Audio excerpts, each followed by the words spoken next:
So guys, what's up guys, today we can hit 1k subscriber. What if Naruto x May x Kushina x Fem Kyuubi movie? Naruto Uzumaki stood right in front of the entire council of Konoha, consisting of both shinobi and civilian parts, with 3 counselors Homura, Kaharu and Danzo sitting right in front of him, with the current 5th Hokage, Tsunade Senju, looking at him with tired, saddened and practically defeated look. Young genin of Konoha felt of himself many glares and fury of the council, from both the shinobi and civilian sides, with civilians not hiding away the hatred, spite and some kind of sick satisfaction at seeing the Kyuubi Jinchuriki in bandages, with a sling and just barely visibly alive. Sasuke has done a very great number on Naruto, piercing his chest, breaking his bones and injuring Naruto so badly, that if it had not been for Kyuubi and his chakra, he would bit the dust before he had managed to knock that bastard out and drag him back to Konoha. And just as he did that, fatigue, blood loss, torn muscles and broken bones finally forced Naruto to collapse at the gates of his village, and the last thing he saw before passing out was Sakura and Kakashi running towards them, followed by Tsunade Ba-chan and Shizune-chan. With that sight, Naruto was sure that he had completed the mission and everyone would thank him, and with those thoughts, he passed out. Unfortunately for the blonde orange-loving goofball, when Naruto woke up several days later, he found himself as an object of unified hatred and fury of practically all of Konoha. Not even an hour after he awoke, Sakura had come to visit him, and Naruto greeted her with a smile and cheer, but all he received were 2 punches in his face and a broken nose, followed by proclamations of hatred, endless berating and statements of Naruto breaking his promise to Sakura about bringing Sasuke back to her unharmed. Naruto didn't have either strength, will, nor opportunity to answer back, before Sakura left Naruto, calling him a demon and a monster, that brought back bad memories of many times when Naruto had been called that way, and along with blood flowing out of his broken nose, tears came as well, the feeling of betrayal and suffer creeping its way into his heart again. Over the course of the day, Naruto had received many guests, and all were worse than the last one. Shikamaru, the leader of the mission and one of the few people that Naruto saw as a friend, had berated the young blonde on his recklessness, brutality and deceit that Naruto had used for so many years. As Shikamaru revealed to Naruto that now everyone knew that he had Kyuubi in him. This revelation came to Naruto as a shock and a stab in the heart, as Shikamaru called Naruto not only an idiot, but also a cheater, thinking that the reason for Naruto's abilities was all attributed to Kyuubi. After he left, the rest of the teams also came in, calling out Naruto on him being a Kyuubi holder and his seeming cheating in everything. It hurt like hell for Naruto to hear them all call him out a cheater, traitor and worse, with the being convinced that Naruto had tried to kill Sasuke instead of bringing him back. They didn't care for Naruto's side of the story, none of them, with each and every berating and shouting. Naruto's fragile believes in his friends, good of the people, and even the will of fire crumbled and eroded away. By the time evening rolled in, almost every genin of his class had visited Naruto and gave him a lashing of his lifetime, with only those that were still critically injured and Hinata not paying him a visit. When the evening came in, Naruto's sensei, Kakashi, has finally showed his masked face. And Naruto had hoped that at least he, the man that was responsible for Naruto, would explain to him what was going on and let Naruto speak up. But alas, Naruto's heart sank even further and his beliefs were shattered, when Kakashi, with a tone of disappointment and harshness, told Naruto how he was disappointed with Naruto, stating to him that his mission was to bring Sasuke back unharmed. Yet Naruto seemingly went out of his way to lash out on him. All because of the petty rivalry, Naruto listened as this man whom he considered to be the closest thing to an older brother and even father was verbally destroying him, revealing to the young blonde the real colors of Hitaki and his endless favoritism of Sasuke Uchiha. Kakashi ended his tirade about the importance of teamwork, how Naruto had went up against everything that he had taught him, and also against the teachings of Naruto's favorite Hokage, the 4th Hokage, with information that Naruto was no longer his student, nor was his secret protected, as Konoha Council finally revealed it to everyone in the open. When the Cyclops had left Naruto, young blonde looked worse than ever, with a feeling of his soul being torn to shreds and his heart crushed to nothing. For the first time in years, Naruto had wished that he was dead. When the night rolled in, with Naruto hoping to at least lay down and sleep, he received the very last visitor, Jiraiya, the pervy sage and a man that Naruto had admired almost as much as the 3rd Hokage. By the end of his visit, Naruto's opinion had changed drastically. as Jiraiya had expressed the very same disappointment and anger with Naruto as everyone else. With Toad Sage going as far as to admonish Naruto for using Rasengan on his friend to kill him and relying on the demonic fox to fight Sasuke.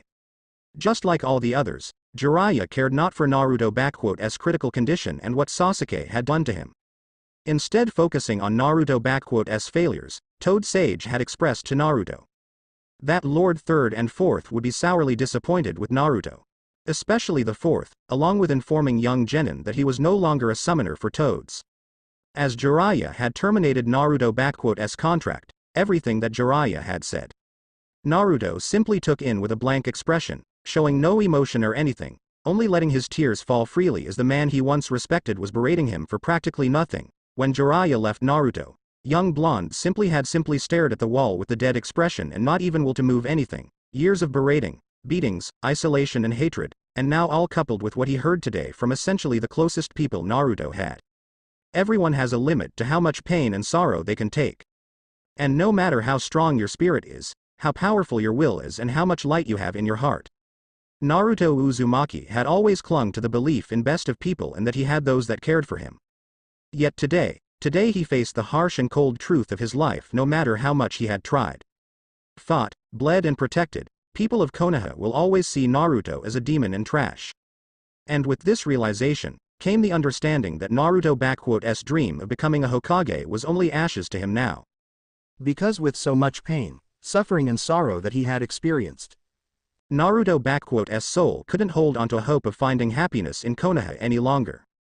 For the first time in his life, Naruto had let the long-quenched and restrained hatred for Konoha gain a hold of his heart. It was always there, festering and expanding, like a cancer. With every glare, every beating, berating, bias and more, Naruto had tried as hard as possible to quench it, but now, he accepted the simple fact that he had realized when he was a kid. He hated this place, he hated the Konohagakure and he hated its people for all they done to him. Naruto has had enough and the wall that held back his darkness finally crumbled, with the blonde accepting the cold and harsh reality as it is. The next morning Naruto was woken up from his dreamless sleep by Anbu and Shizune, informing him that he was summoned into the council chambers immediately. With the help of Shizune, Naruto was able to dress up and get to the place where he stood now, feeling the collective glares, hatred and resentment from everyone in here. Save for Tsunade, Shizune, Kurenai, Anko, Hinata and Anbu guards that were here. As Jonins were also summoned here, along with heirs of clans and current generation of Genins, including Sasuke, who was looking at Naruto with a victorious smirk and arrogance that couldn't be hidden away even by a Hokage mountain. Out of everyone in the room, Kurenai and Anko Mitarashi were looking at the bandaged and battered boy with unhidden sadness and sympathy. With Kurenai, much to everyone's surprise, practically having tears in her eyes, while Anko was supporting her, while Tsunade simply allowed her tears to fall, Naruto was surprised at looking at them all, but in his mind, he already knew what this was all about and he was already prepared to what was to come. He has had enough of Konoha already and seen how rotten it is for him, so there was little to nothing that they could to surprise Naruto at this point.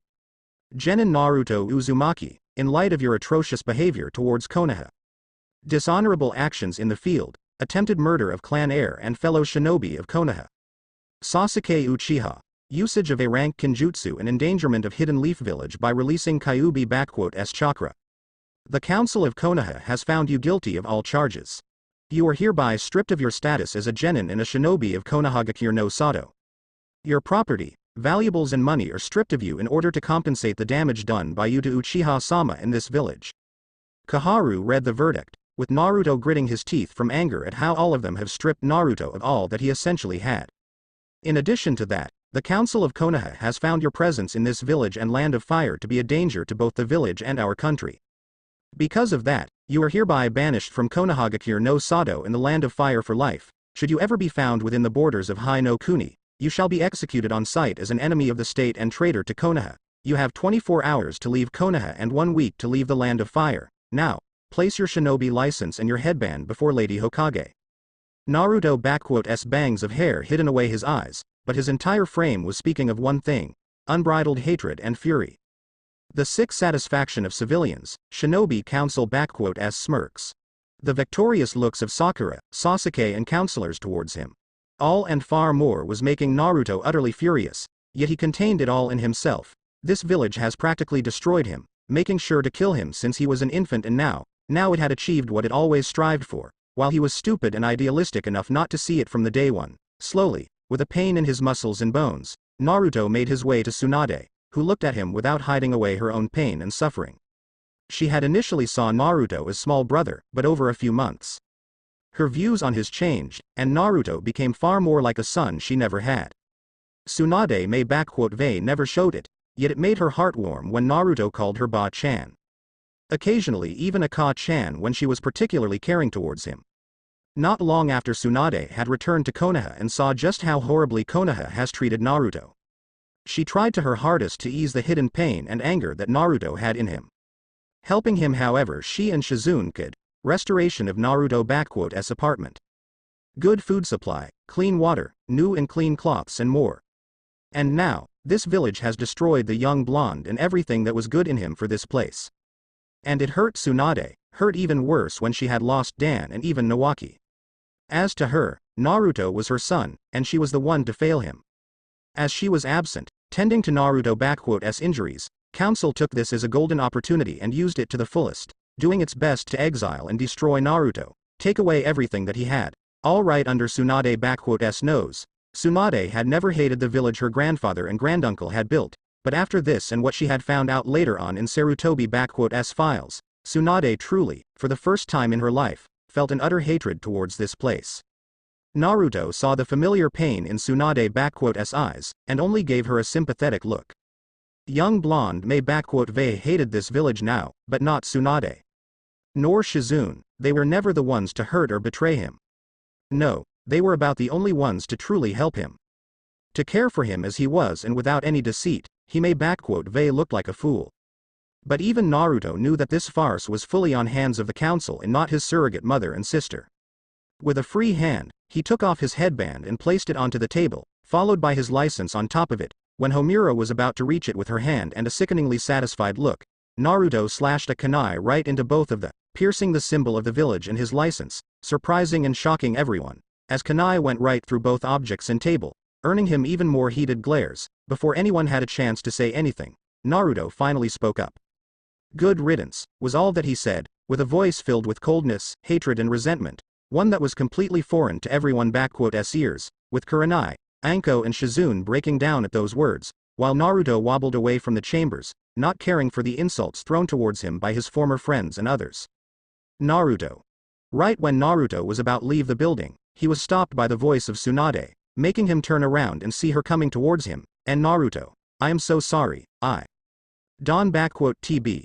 Naruto simply stated to Tsunade, surprising her a little, you and Shizune-chan had nothing to do with it, I know it, the council, civilians, shinobi, advisors, I long knew that they wanted to get rid of me, I was just stupid enough not to accept it, am actually surprised they even allowed me to live, I was ready to meet the executioner**s blade, to be frank with you.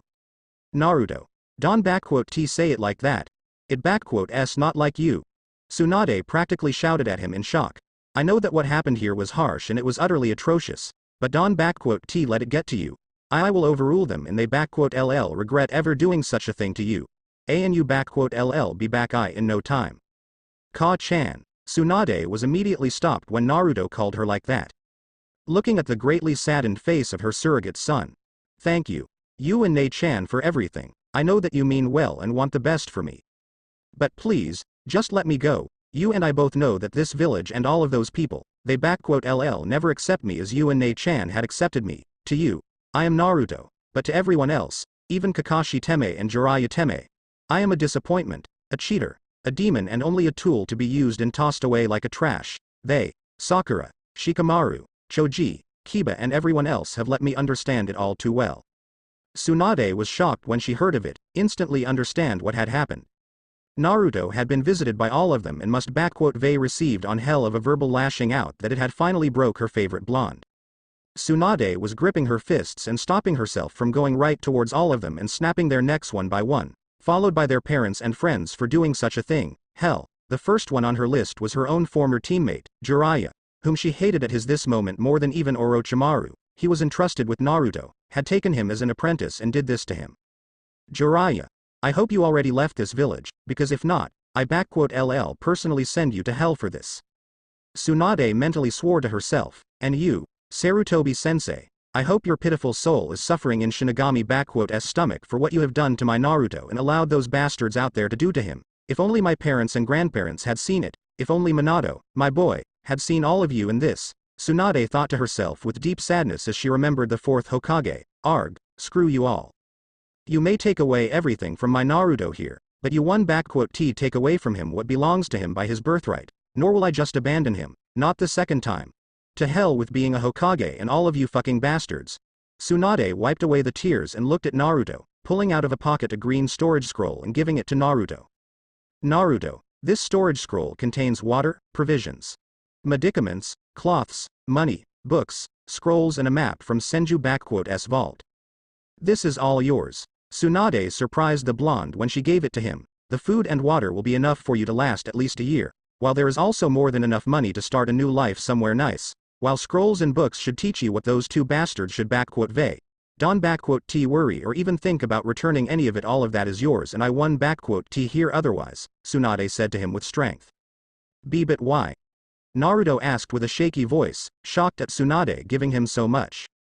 Because you deserve it all, Naruto, Tsunade simply said to him, kneeling down to him and pulling him into a warm, motherly hug, with tears again flowing out of her eyes. Why you just stay safe out there, okay? LL send out Katsuyu to you with L letters and if you need anything, just ask, oh okay. Naruto, with a shaky hand and small tears of his own, embraced his surrogate mother. Oh okay. Ka-chan. Thank you, Naruto said to her, with Tsunade looking at her surrogate son with a small smile and tears speaking up to him. And Naruto, inside the scroll, there is a map with a detailed paths and directions to a particular place I marked for you. I want you to unseal it once you leave the village and far away from it, Tsunade instructed him. When you are feeling well enough, travel to the place marked there. And what are that place? Naruto asked of Tsunade. It is the Uzushiogakure, the land of whirlpools and ancestral home of clan Uzumaki. Your clan and clan of your mother and my grandmother. Naruto looked at Tsunade with wide eyes. The place may been reduced to rubble and ruins by Iwa Kiri and Kumo many years ago, but they failed to destroy what is hidden away there, the legacy of Uzumaki and Senju clans. And I entrust it all to you, Naruto, use it how you see fit. Naruto nodded to her with a smile, before Tsunade pulled out 2 envelopes with the stamps of Hokage on first one and one of clan Senju on another. Naruto, when you get to Uzushiogakure, I want you to open them. I know you have many questions about both your parents, the Kyuubi and much more, and I hope that in those 2 letters, you LL find your answers. I am sorry. I wish I could tell you all you wish to hear, I really do, but it okay. Ka-chan, I get it. Naruto smiled to her, hugging her one more time before parting with her. I think I will be on my way now. I don't want to spend any more time here than I already have, and I don't want to give them all another chance at lashing out at me. Can you tell Shizune-chan goodbye for me? Of course, Gaki, I LL even send her to you from time to time with Katsuyu. Tsunade smiled to him. Take care of yourself, Naruto. I will, and, I am sorry. Ka-chan, Naruto said to Tsunade, surprising her. I know how bad this village has treated you and your family, and I am sorry for forcing you to come here. Don't be sorry for that, Naruto, Tsunade said to him. Don't worry, as long as I am Hokage, I LL keep those bastards away from you, so that they don't get any ideas at getting you back. You just find yourself a life of your own and be happy, really happy, you hear me? Promise me to be happy, okay, Sochi? Naruto was shocked when he heard the woman that had been like a mother to him acknowledges him as her son, before eagerly nodding to her and smiling with tears to her. Good, now go, and I am hoping for the good news in at least 3 years, Gaki. What good news, Ka-chan? Naruto asked of Tsunade, confused. Oh, for the love of, about you getting yourself a wife and kids, you Gaki. Tsunade practically shouted at him, shocking Naruto. I want to have grandkids to spoil rotten, and Senju with Uzumaki one get back without new members, you hear me? Why yes, Ka-chan. Naruto almost winced when she shouted at him, but then he felt the warmth of Tsunade embrace and how she kissed his forehead. Goodbye, Naruto, go, and live a happy life, Tsunade smiled to him, as Naruto parted away from her and exited the building. Anbu. Hokage shouted, as 10 of Anbu shinobi appeared before her. Neko, Okami, you LL escort Naruto out of the village and protect him while he leaves the land of fire. Anyone who will try to attack him are to be executed. No exceptions. Make sure that he gets to Uzushiogakure safely. Yes, Lady Hokage, as you wish. Both Neko and her partner Okami responded with clear eagerness and enthusiasm, already leaving to do their duty. Lady Hokage, is it wise to? Bor had tried to speak up, but he was met with a powerful glare from Tsunade and his comrades from Anbu. I mean, what will council and advisors say? To fucking hell what they LL say or suggest. I am a damn Hokage and I they had damn enough of their scheming bitching. Tsunade responded to them. Saru, find that traitorous frog of a pervert and get him in my office in 5 minutes. If he resists or refuses, then do whatever is needed to get him safe for lethal force. Lady Hokage, a personal request, if I may. Saru, a female Anbu clearly from Sarutobi clan. Can I at least break him a leg, or a rib? I promise, he will be in a coherent state upon delivery. Saru, I they already said to you. If he resists, do whatever is needed to get him safe for lethal force. Tsunade could they sworn she saw in Saru s eyes a murderous gleam, though she couldn't t fault an Anbu. If anyone is killing that bastard, that s gonna be me. Tora, Taka. You are now on surveillance of Sasuke Uchiha. He tries to even get close to any of the gates or shows any signs of leaving. I authorize you to detain him with extreme prejudice and send him to prison. Got it? With pleasure, Lady Hokage, both responded, feeling especially vindictive for the young blonde who s suffering they witnessed today, leaving already. The rest of you, carry on as you were. The rest of the Anbu nodded and disappeared, with Tsunade seeing Kakashi and Haruno Sakura already coming to see her. Hitaki, Haruno, what do you two want, and be quick about it. Lady Hokage, I wish to ask you to train my genin Sakura Haruno as a medical nin, since, Kakashi had begun with his usual eye smile, but he was immediately shut down. Denied. I will never train this disgrace of a kunoichi in arts of medicine and surgery, never in my entire life, Tsunade harshly and mercilessly replied, shocking Kakashi and Sakura. But, Lady Hokage, I have a perfect control of CH chakra. A and my grades W were at the top of the class, and Kakashi-sensei, Sakura tried to defend her position, but Tsunade didn't give her any room for argument. And I am your Hokage, Haruno, and if I say no, then it stands, period. And as for you two, and that precious Uchiha of yours. Your Team 7 will now be on D-rank missions for the entirety of the next 6 months. Half of your earnings will be exempt from you in favor of the Konoha orphanage, while Sasuke Uchiha s earnings will be only 1/5 from the missions. Additionally, you are prohibited from entering the next 2 Chunin exams, and as for you, Kakashi, all of your earnings from those D ranks and your next 20 C ranks, because you will only stick to them from now on, you earn will be sent to orphanage, understood? Tsunade gave them the death glare, shocking them. Lady H Hokage, why you can just, I can and I already did. Hitaki, so shut it, and if you think the council will be able to overrule me. Think again. Suggest you spend this time teaching your genin some actual training instead of those teamwork exercises. Because Sakura Haruno is now on month of probation due to her poor record as a shinobi. If within the said month she does not improve her skills, I LL personally boot her out of the shinobi program and deny any appellations about return. And until the probation is over, no other shinobi of any specialization will give her any training. The criteria for completion of the test I LL give you later, Hitaki. So you best get to work, because if she fails, then I will consider it as an evidence of your incompetence as a Jonin shinobi and there will be a suitable punishment for this for you. As for your favorite Uchiha, I LL be placing a special traitor mark upon him, so as to make sure that pathetic excuse for shinobi doesn't escape again, and if he does, you know what will happen with him, Don you? Lady Tsunade, you are taking this too far. What could they caused my team to suffer such uncalled for punishments? Kakashi asked of Tsunade, genuinely shocked at hearing this, knowing full well just what a special traitor mark means in shinobi world. Your blatant bias, favoritism and also your inadequate work as Jonin, shinobi, and self-proclaimed best student of 4th Hokage, Hitaki, had you really cared for Minato s teachings and followed him, you would known by now, that you sullied his memory and legacy in the worst possible way. Now, get out of my sight. Tsunade roared at them, making the two scatter away from her, while her thoughts were once again with her surrogate son.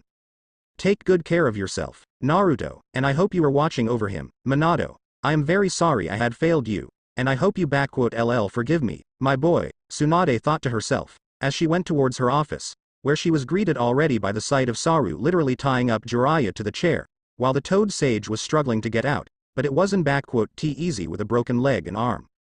Lady Hokage, as you have requested, Saru pointed at Jiraiya, with Tsunade nodding to the girl and letting her go. Hey, Tsunaheim, what the big idea? If you were looking forward to spending some quality time with me, you should just ask me. Jiraiya spoke up in an insulted, yet perverted way. Just tie me down and we LL. Jiraiya, I am tired of all those hints of yours. Now, what you are going to do is tell me everything you and our bastard of a teacher have done to Naruto, and Kami save you. If you try to sway your way around, I will make you wish you died, understand? Tsunade cracked her fists and was ready to make her former teammates suffer. Tease Tsunade. WHYD Don TUCC calm down and we just sit down in a bar, like we used to, and Tsunade S right leg connected with Jiraiya S broke one, and a single kick was enough to shatter the bone even further. Arg. Fine. Okay, I LL talk. I LL talk. Just on T. Talk. And best pray to your toads I don T kill you afterwards, Tsunade threatened him with full seriousness. 7 years later, land of waves, once a destitute backwater country under the heel of a mighty tycoon. Now as a prosperous trading nation, with ports and markets always bursting with dozens of merchants. Businessmen and traders from all over the globe, in all of elemental nations. There is no better trading hub than this nation, no better place to buy something at the best price and quality. And to all of this land of waves and its people who are enjoying their golden age owe to Naruto Uzumaki, the unjustly banished shinobi of Konoha and a hero of Wave. When the news had spread about Uzumaki's banishment, Konoha suffered greatly on a diplomatic arena, losing diplomatic relations with lands of Snow, Wave, Waterfall and, most recently, Suna, all of whom had connections. The knuckleheaded shinobi and viewed him with great respect and admiration.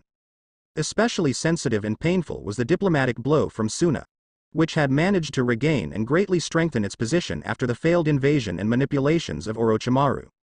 Gaara, the fifth Kazekage, has taken up office about 5 years ago and has put every effort to regain positions of Suna and strengthen them.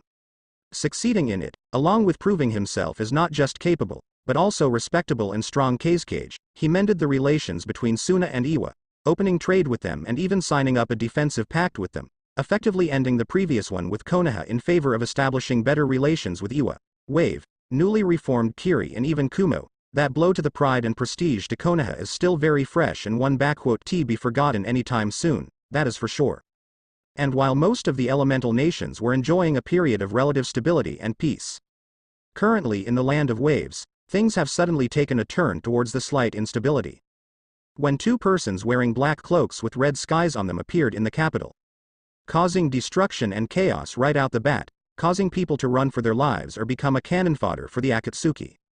Usually, members of the elusive Akatsuki act with restraint and stealth, yet this particular pair has traveled all the way to the Wave for a specific reason: collect a very hefty bounty on Hanzo Hattori, an S-rank Ronin, a shinobi without a village, but not a Nuke Nin, who had played a critical part in Kiri-S civil war, as well as in Mizu-S civil war, which swept through country when 4th Mizukage murdered Daimyo and his entire family. Once a relative unknown, Hanzo appeared in Kiri over 6 years ago and steadily became one of the deadliest allies of current 5th Mizukage and current daimyo of Mizu, Ieyasu Tokugawa, earning himself titles such as Kirigakure no Oni and Kage no Shi. First one earned after Hanzo single-handedly killed over 150 Kiri-S shinobi within an hour, and second after he killed the 4th Mizukage in single combat. The war had ended about 4 years ago, yet Hanzo continued his work as Ronin, providing his services to first the rebuilt Kiri, then Kumo, later Iwa, and then to Suna, earning himself a reputation as a reliable, honorable and resourceful shinobi. Konoha had also tried to offer him to come to their village and work for them. But, much to their dismay, Hanzo refused every time, stating that he wanted nothing to do with them. Toad Sage Jiraiya had tried to track down Hanzo once, but only ended up drawing to himself attention of Iwa-S and Kumo-S shinobi corps, who were all too happy to repay their debts to Hanzo. Only about 2 years it became known that Hanzo presides in Wave, which is where Akatsuki have decided to go and get the elusive Ronin. Kakuzu of Jonggu and Hidan had thought that Hanzo's reputation was exaggerated and he would be taken down by them easily. They were proven wrong, badly, as Hanzo quickly appeared before them and somehow not only transported them out of the center of the capital and onto a clearing, but was overwhelming the pair and driving them both to their ends. Kakuzu had already lost 3 of his hearts and was running low on chakra and endurance, while Hidan had been incapacitated by Hanzo early on by a very powerful genjutsu of some sorts. Kakuzu had tried to get to Hidan and break it, but it proved futile as Hanzo intercepted him and it cost him 2 of his masks and hearts already. And now he has stood in his long-range form with stitches all over him, while his opponent, dressed in a black sleeveless samurai shirt with red trimming on its edges, underneath which was an armored torso plating, with a black mesh bodysuit, shoulder and wrist guards on them, while hips were protected by samurai-like light armor with a black anbu pants, leg guards and closed boots. On the back of the shirt was a symbol of a raging red tornado made in a way of red 7-pointed shuriken surrounded by numerous handless blades. Hanzo himself possessed black, with a bit of silver, spiky hair, with a tail behind his head and 2 spiky bangs on either side, blue, closer to silver, eyes and a black featureless face guard that covered all beneath the eyes. In his hand he held a katana with a black handle and a slightly longer than usual blade, while the additional sword rested on his right hip. Hanzo looked at his battered opponent, sheathing his sword and speaking up. "From what I can tell, you only have enough chakra left for 4 more minutes in that form, no less," Hanzo noted out, looking at Kakuzu. "I can simply stall you until you run out, but that would be too risky on my part." "True enough, and I can take any more risks." Kakuzu sent out his stitched arms right towards Hanzo, using it as a diversion, while his hidden lightning mask deals the finishing blow from behind Hanzo. Hanzo saw the stretched arms making way right towards him, but he also sensed how Kakuzu's last mask was charging up its blast from behind and shooting at him. Deciding to finish this fight, Hanzo swiftly made a series of 4 hand signs, channeling out of his body chakra. "Wind style. Rasenkazi," Hanzo mentally said to himself, as the wind particles, charged up with his chakra, began to spin around him, forming a dome of lightning-fast microscopic blades that shredded Kakuzu's arms and stitches into nothing, along with protecting Hanzo from the lightning blast of Kakuzu's mask. Immortal Bounty Hunter roared in utter pain, as his arms were destroyed and he lost any ability to cast his jutsu. As the dome of Rasenkazi dissipated, Hanzo turned his attention to the last mask of Kakuzu, disappearing out sight for a second, and reappearing right in front of it, followed by a quick series of signs, charging up his chakra. "Wind style. K's no Yeba," and from Hanzo's palms flew out invisible small discs of wind, swiftly striking the lightning mask and shattering it, with the rest at stitches falling apart. Hanzo turned his attention towards Kakuzu, who was already trying to escape from seemingly unbeatable opponent, literally running in the opposite direction from him. "Damn it. I haven't been so soundly beaten since Hashirama's Senju nearly killed me. That Hanzo is nothing like the Amikage one, it like I was fighting Itachi Uchiha without Sharingan, but with Kisame endless supply of chakra and speed of 4th Hokage, damn it." Kakuzu thought to himself, as he ran past his still entranced partner, leaving him to his fate. "I need to inform the leader that we might have a serious problem with." Kakuzu's train of thought had been stopped, when he suddenly saw Hanzo standing right in front of him, and charging what seemed like a spinning ball of pure chakra with fire coursing through it. "Should Vei ran when you had the chance, Bounty Hunter, fire style. Rasenteu," Hanzo simply said, as threw the flaming ball of chakra at Kakuzu.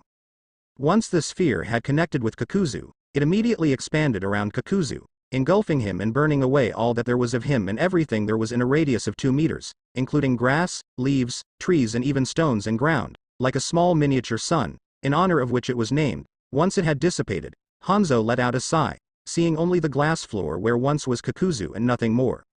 "One down, 1 more to go," Hanzo simply said to himself, moving towards Hidan, who still stood immobilized, with only his face giving away the twitches and microspasms, with his 3-bladed scythe laying down.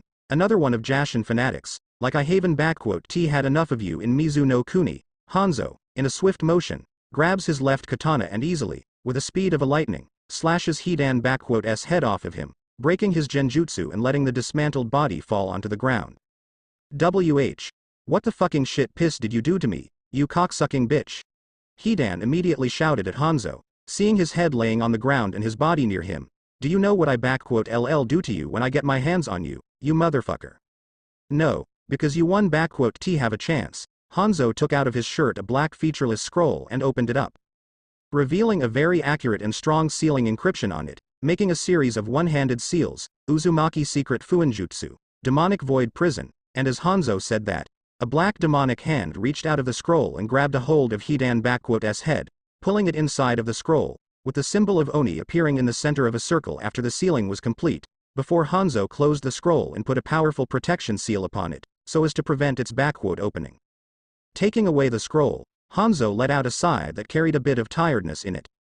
As while it may been a relatively favorable fight on his part, it was still a tough one nonetheless, especially considering that those two were from the Akatsuki. He was counting himself lucky today that he faced off against Kakuzu and Hidan, who had long managed to establish themselves a fearsome reputation in Underworld and all across the elemental nations. It is always easier to fight off against the enemies that are famous, since their abilities are known at least in scarce details, and those two were in the stealthiest lot, so Hanzo, knowing that he would eventually become a target of the Akatsuki, prepared himself for an occasion. Still, he was extremely lucky that they not only were among the weaker Akatsuki, but also underestimated him badly. However, while he may won this match, their appearance here means only one thing for him and his family. Their LL others, and next time they LL probably send someone of a better skill. Much better, Hanzo thought to himself, as he made a series of hand signs. Fire style.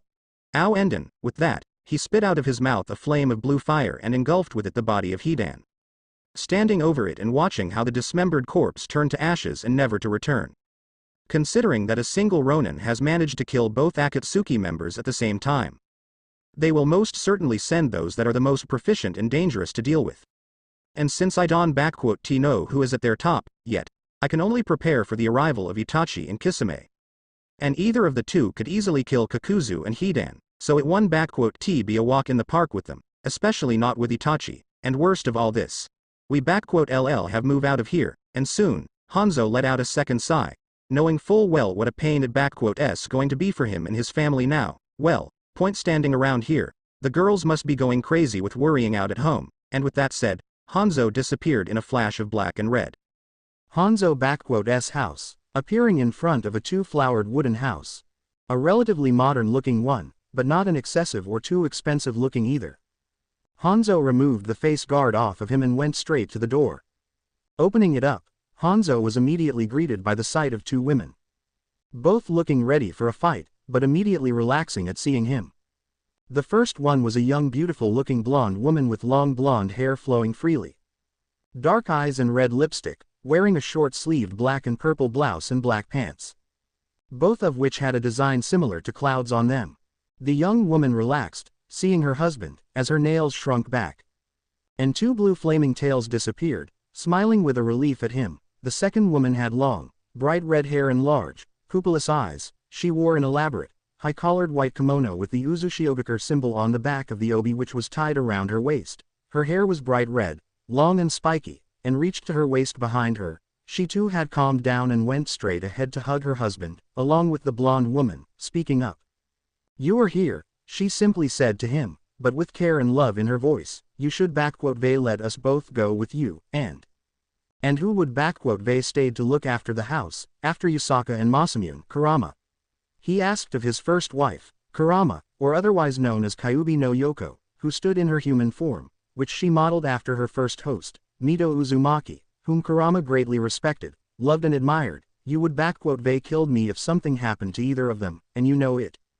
Still, leaving us out here in dark," spoke up Yugito Ni, a former kunoichi of Kumogakur and Jinchuriki of Nibi, declared long dead after her own battle with the Akatsuki 4 years ago, but saved by the man who holds her now. "We could left Matabi with them and go with you."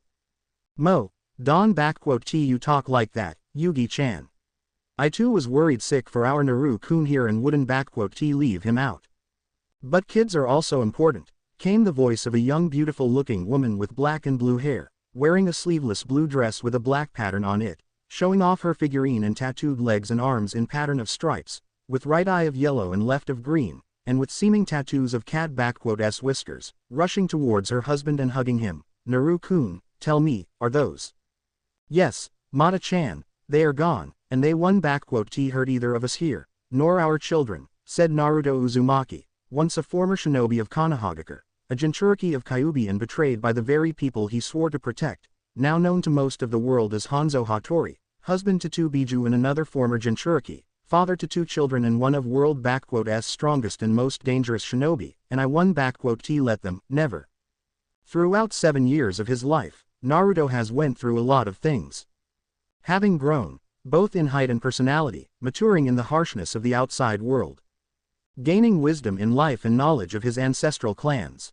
Uzumaki and Senju, he went through one hell of a journey before he got where he is right now. And his first stop on that journey was Uzushiogakure, the ruins of once mighty and proud hidden village of Uzumaki clan. At first glance, Naruto didn't believe he would gain anything there. But Tsunade was right, as she had left him instructions to him on how to get to one place that Uzumaki had preserved the most. The hidden temple of Sage of 6 Paths, where the most valuable and precious things that Uzumaki had kept, something that all nations in the world craved, yet only Naruto had access to the great Uzumaki library, housing hundreds and hundreds of scrolls, books about ninjutsu, taijutsu, genjutsu, kenjutsu, and the most valuable of them, fuinjutsu, the knowledge of over 10 generations of Uzumaki, Senju and even Utsutsuki Hagoromo himself was at Naruto's disposal. With a determination matched only by his desire to learn. To grow stronger and surpass what he once was, Naruto took to all of it like a fish to water. While for the most people it would take 100 years to learn what Naruto had learned. For him it was only a couple of years, with his shadow clones. Natural talent to learning things, Uzumaki blood and Kurama's help. Who, despite Naruto's initial disbelief, was not just friendly with him, but also very much interested and adoring of him, caring for the blonde very much. The reasons to that, along with a great number of revelations about Konoha, his past and his time in Konoha came only later, practically at the end of his stay in Uzushiogakure, and they had only cemented what Naruto had made himself into, transforming a blonde, loud-mouthed idiot into a true definition of shinobi, with knowledge and legacy of his clans in him. When he had left Uzu for the world, Naruto was far smarter and more mature than before. Knowing that as a Jinchuriki he would be prime target not only for Akatsuki, but also to other villages, Naruto changed his looks. Getting rid of his whisker marks completely, changing his hairstyle and color, cloths and even personality, creating who would eventually be known as Hanzo Hattori. A Ronin that helped put an end to chaos in Mizu no Kuni. Earned a reputation of one of the most feared shinobi on the continent and more. Naruto didn't think he would end up becoming who he is now. But he was glad that he did, as he helped put an end to 4th Mizukage and his reign of terror. With Ieyasu Tokugawa unified the collapsing nation. Saved the 3rd Tsuchikage from an assassination by Han, a fellow Jinchuriki that went rogue. Gave Gaara peace with Shukaku through modifying his seal to the same level as Naruto and not to mention many various things he has done to Kumo, Iwa, Suna, Kiri and others, but probably the most important things in his life that he had achieved were falling in love with Kurama, Yugito and Matabi, and fathering Yusaka, his and Kurama's daughter, and Masamune, his and Yugito's son. With the absolutely extensive knowledge on Fuinjutsu from Uzumaki, texts of the Sage of the 6 Paths and medical colossal knowledge of Mito Uzumaki and Hashirama Senju, Naruto had found a way to let Kurama be free without dying. He freed her of her prison in him, but he is still connected with her nonetheless. Capable of drawing her chakra trough the link they share. By the time it happened, he and Kurama had long fallen for one another and Kitsune didn't hesitate to marry her former jailer. Taking a form closest to her spirit and fancy, soon after that. Naruto and Kurama had rescued Yugito from Kakuzu and Hidan. And the former Kunoichi of Kumo stayed with them, for she was badly injured and considered dead. Soon after she recovered, the former Konoha nin grew on to her and she fallen for him. As did her own tailed beast, Matabi. It was awkward at first for Naruto. But he accepted them as well, and so, after freeing Matabi, they became one big family, that soon grew in number. With Kurama giving birth to Yusaka and Yugito giving life to Masamune, the fact that Kurama was pregnant was a shock to all, including her, but it would seem when Sage of 6 Paths gave birth to tailed beasts, he granted them ability to become humans at will, and it came with the possibility of giving births to children. Never in her life had Kurama been happier than when, with the help of Tsunade, she delivered Yusaka and held her tiny baby in arms, with tears of happiness. Mama, Papa, just as Naruto had thought of, a voice of a 4-year-old little girl dressed in a yellow and black kimono, with golden eyes and long golden hair, came down from her room, followed closely by a little 3-year-old boy with short blonde hair, eyes blue and dressed in a blue shirt and white pants, looking at their parents. Are the bad people gone? Yusaka asked innocently, with Kurama moving to her, while Yugito went to her son, both kissing and comforting them. Yes, my little kitsune, they are gone and one T hurt neither mommy or daddy, or your little brother, Naruto said to Yusaka, going to her and Masamune, kissing their foreheads. Now, let S see what your mommies have cooked up for us, shall we? Evening. Just as the children had went to sleep, Naruto and his wives came together in the guest room, knowing that they need to discuss something very important. They didn't want to scare kids, so they waited until they were asleep, and now, when there was no one to interrupt them, Kurama decided to begin. We all knew that this would they happened eventually, Kurama said evenly. Akatsuki are starting to move and it's clear that we are their target. Kakuzu and Hidan didn't know about me being your Jinchuriki. Nor about you, Yugi-chan, or Mata-chan, they were here only because of the bounty on my head. Naruto clarified, with Matabi and Kurama breathing a sigh of relief. But, now that both of them are dead, I imagine Akatsuki will send their best after me. After all, there is a guy who had single-handedly killed 2 of their members. Had I been them, I wouldn't let it slide that easily, and considering they know where we are, it only be a matter of time before they come here with big guns. As strong as all of us are, I do not want to take any chances, especially with our kids lives on the line. Me neither. I shudder at the thought of something happening to Ma-kun or Yusaka-chan, Yugito agreed. In that case, we have to decide where to go. Obviously staying here is pointless, and any other small nation is a no-go either. Our only options are the big 5 and their hidden villages. Kumo is out of the question, since they reseal Mata-chan in you. By force and it will be back to square one for you. Yugi-chan. Naruto saw how his wives agreed with them. While Raikage and I are on good relations, I wouldn't put it past him to stab me in the back and use us all for his own benefit. Iwa is a no-go as well, especially considering the fact of Onoki using Akatsuki to his own benefit and give him Nibi, Kyuubi, their Jinchuriki and their children. He is just as old as he is spiteful, prideful and eager for revenge after the Third War, so he use us, no doubt about it. And as for Konoha, Yugito and Matabi clearly saw the looks of hatred on both Naruto and Kurama. No, never, I won those scums get even in 100 miles radius to me. Naru-kun and our children, not after what that bastard third and his frog apprentice did to us, Kurama said with strong anger in her. I never held any ill against them before. I understood what Mito had to do. With Kushina, it was hell and she was nothing like Mito-chan, always so. They had more than enough reason to hate her. But all of that doesn't even compare to what those bastards have done to Naru-kun, and how they banished him. Had it not been for Yusaka and those few that are grateful to in Konoha, I would gladly level it to the ground already. So far, Konoha and the rest of the world think that Naruto Uzumaki is dead. And it best that way, aside from Tsunade Ka-chan, Shizune-chan, Enko-ne-chan and Kurenai Oni-chan, I do not trust any of them, especially the council and advisors. Naruto stiffened up when he remembered them all, and if they find about Yusaka and Masamune, what Hiruzen and Jiraiya did to me will be nothing compared to what those bastards do with them. Hell, I would pay money to see Kurama go at Konoha. Which means that our options are Suna and Mizu, Matabi stated as a matter of a fact. Both options are nice and good, and while I don't mind the heat, neighborhood with our one-tailed brother doesn't sound too well to me. We all know how he is, especially around me and Kura-chan. He is actually really docile now. Mata-chan. Gaara even says that Shukaku is like stoned. Naruto found the right word. But, while people in Suna are nice and Gaara is practically my best friend, Mizu is actually the best option. Ieyasu knows me and long has offered me a position at court. Mizu shinobi respect me, plus we have a house in Kiri and the capital there. Not to mention Mei-chan is also there, Matabi added up, getting a mock glare from Naruto. Oh please, we all know how much she loves you, Naru-kun, not to mention she adores the kids like she as their mother, not to mention she is all for sharing the love. You are just determined to get her on board with this, Eren Mata-chan. Naruto rhetorically asked of her, knowing the answer not only from her, but also from Kurama and Yugito. Alright, we LL first settle things with Tazuna.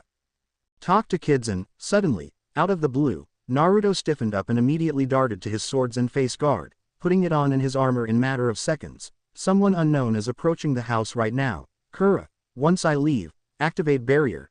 Yugi and Mata, kids are on you.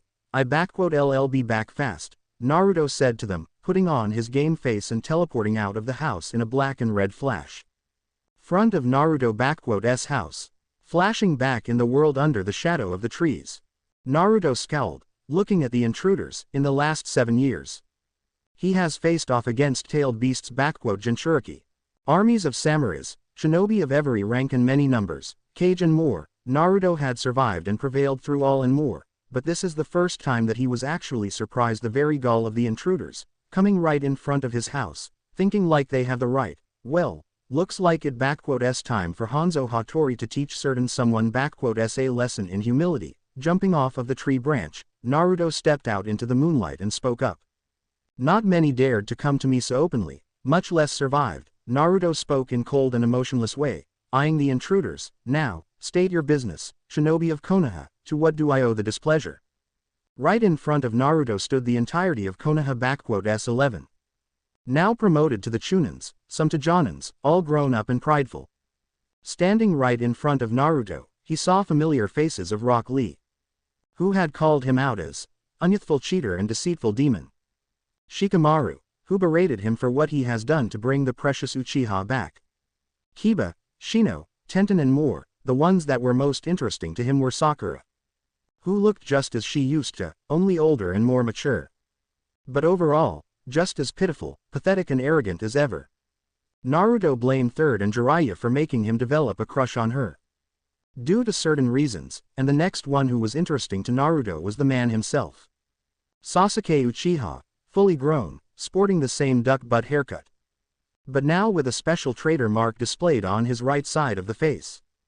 Not only a leash, but also a brand, the mark to everyone, that this man had betrayed it village and everyone must know it, and if he ever decides to do it again, he won't live long enough to regret it. Along with the former Genins, Naruto saw their former Jonins, scowling at Guy, Asuma and especially Kakashi. Only Kurenai, the only person here, whom Naruto was actually happy to see and wished to only talk to her in private, yet.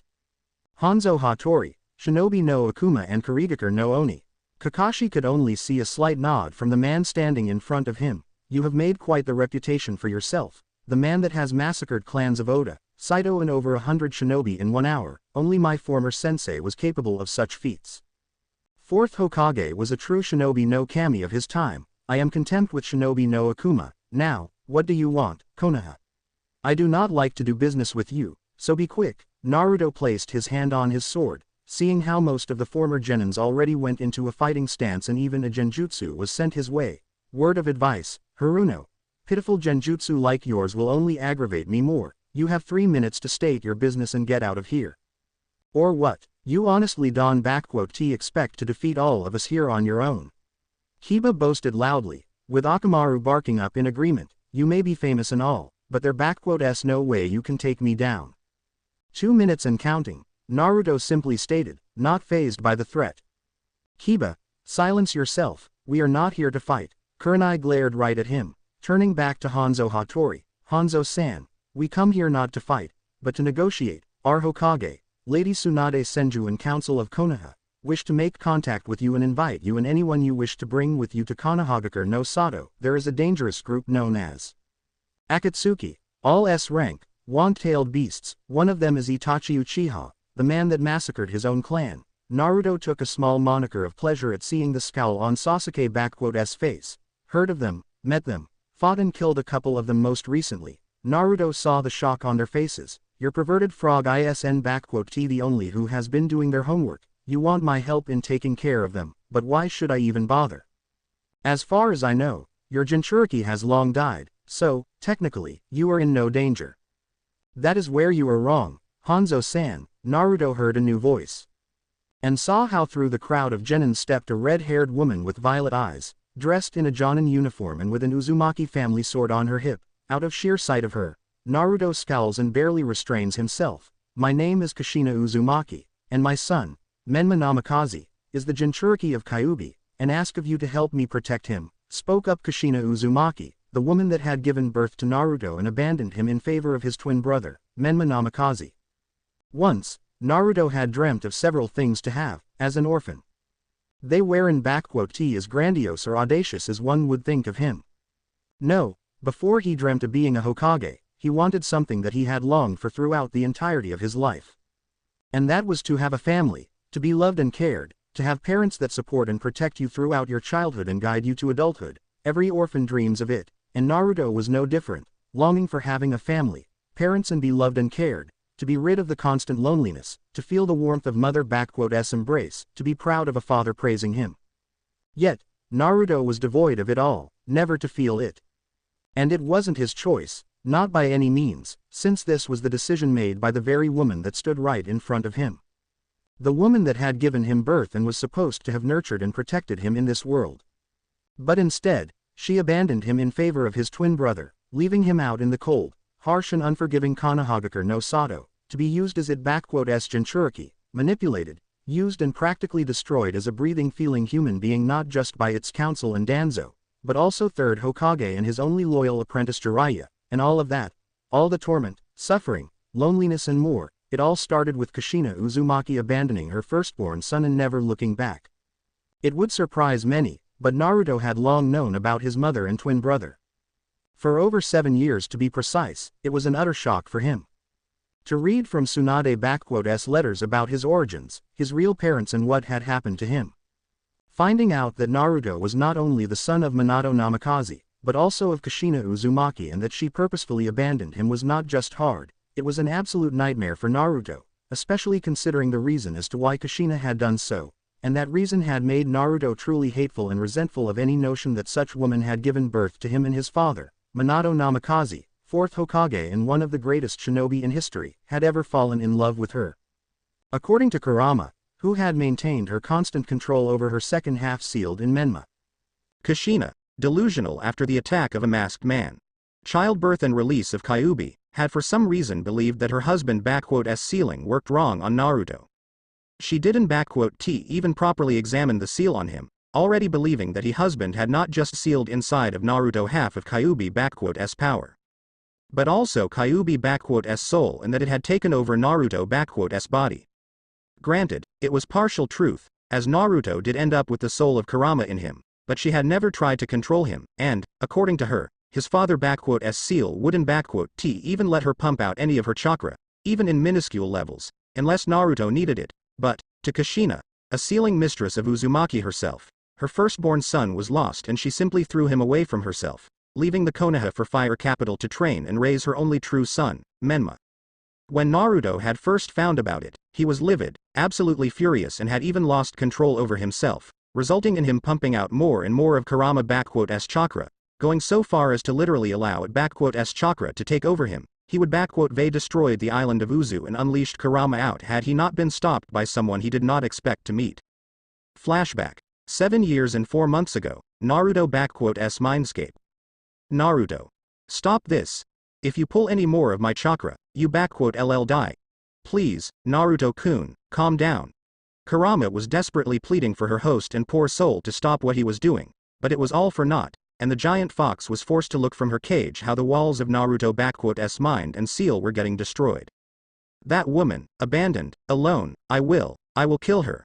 Naruto roared inhumanly, more and more chakra of Kurama being unleashed in the real world and his body already transforming into a vessel of red chakra with foxtails starting to come out. Naruto, please, I beg you. Kurama was looking how her host was about to lose his life, and even though with the destruction of this seal she would be free, she did not wish to witness her first friend's death. Damn you, Kushina, Naruto, stop this, or you will.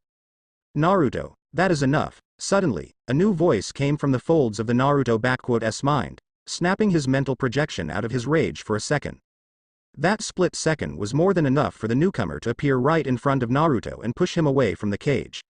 As he was about to rip away the seal, Naruto stumbled and fell down into the water, anger and rage leaving his eyes and mind in an instant, as shock and surprise came over, He looked upwards, to see a young blonde man, with sky-blue eyes and spiky hair, dressed in a white Houri and Jonin uniform, standing over him, extending his hand. It didn't take any time at all for Naruto to immediately recognize who that man really was.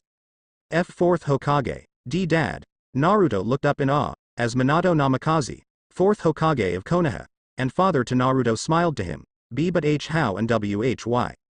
When I sealed the half of Kyuubi chakra in you and the other one in Menma, I had also split my chakra evenly between you, sealing it as a failsafe, in case one of you ever were to unleash Kyuubi or the seal to be broken externally, Minato explained, as Naruto shyly accepted his hand, rising up from the waters. In your anger, Naruto, you began to unleash more and more chakra of Kyuubi. If you hadn't stopped, you would died, son.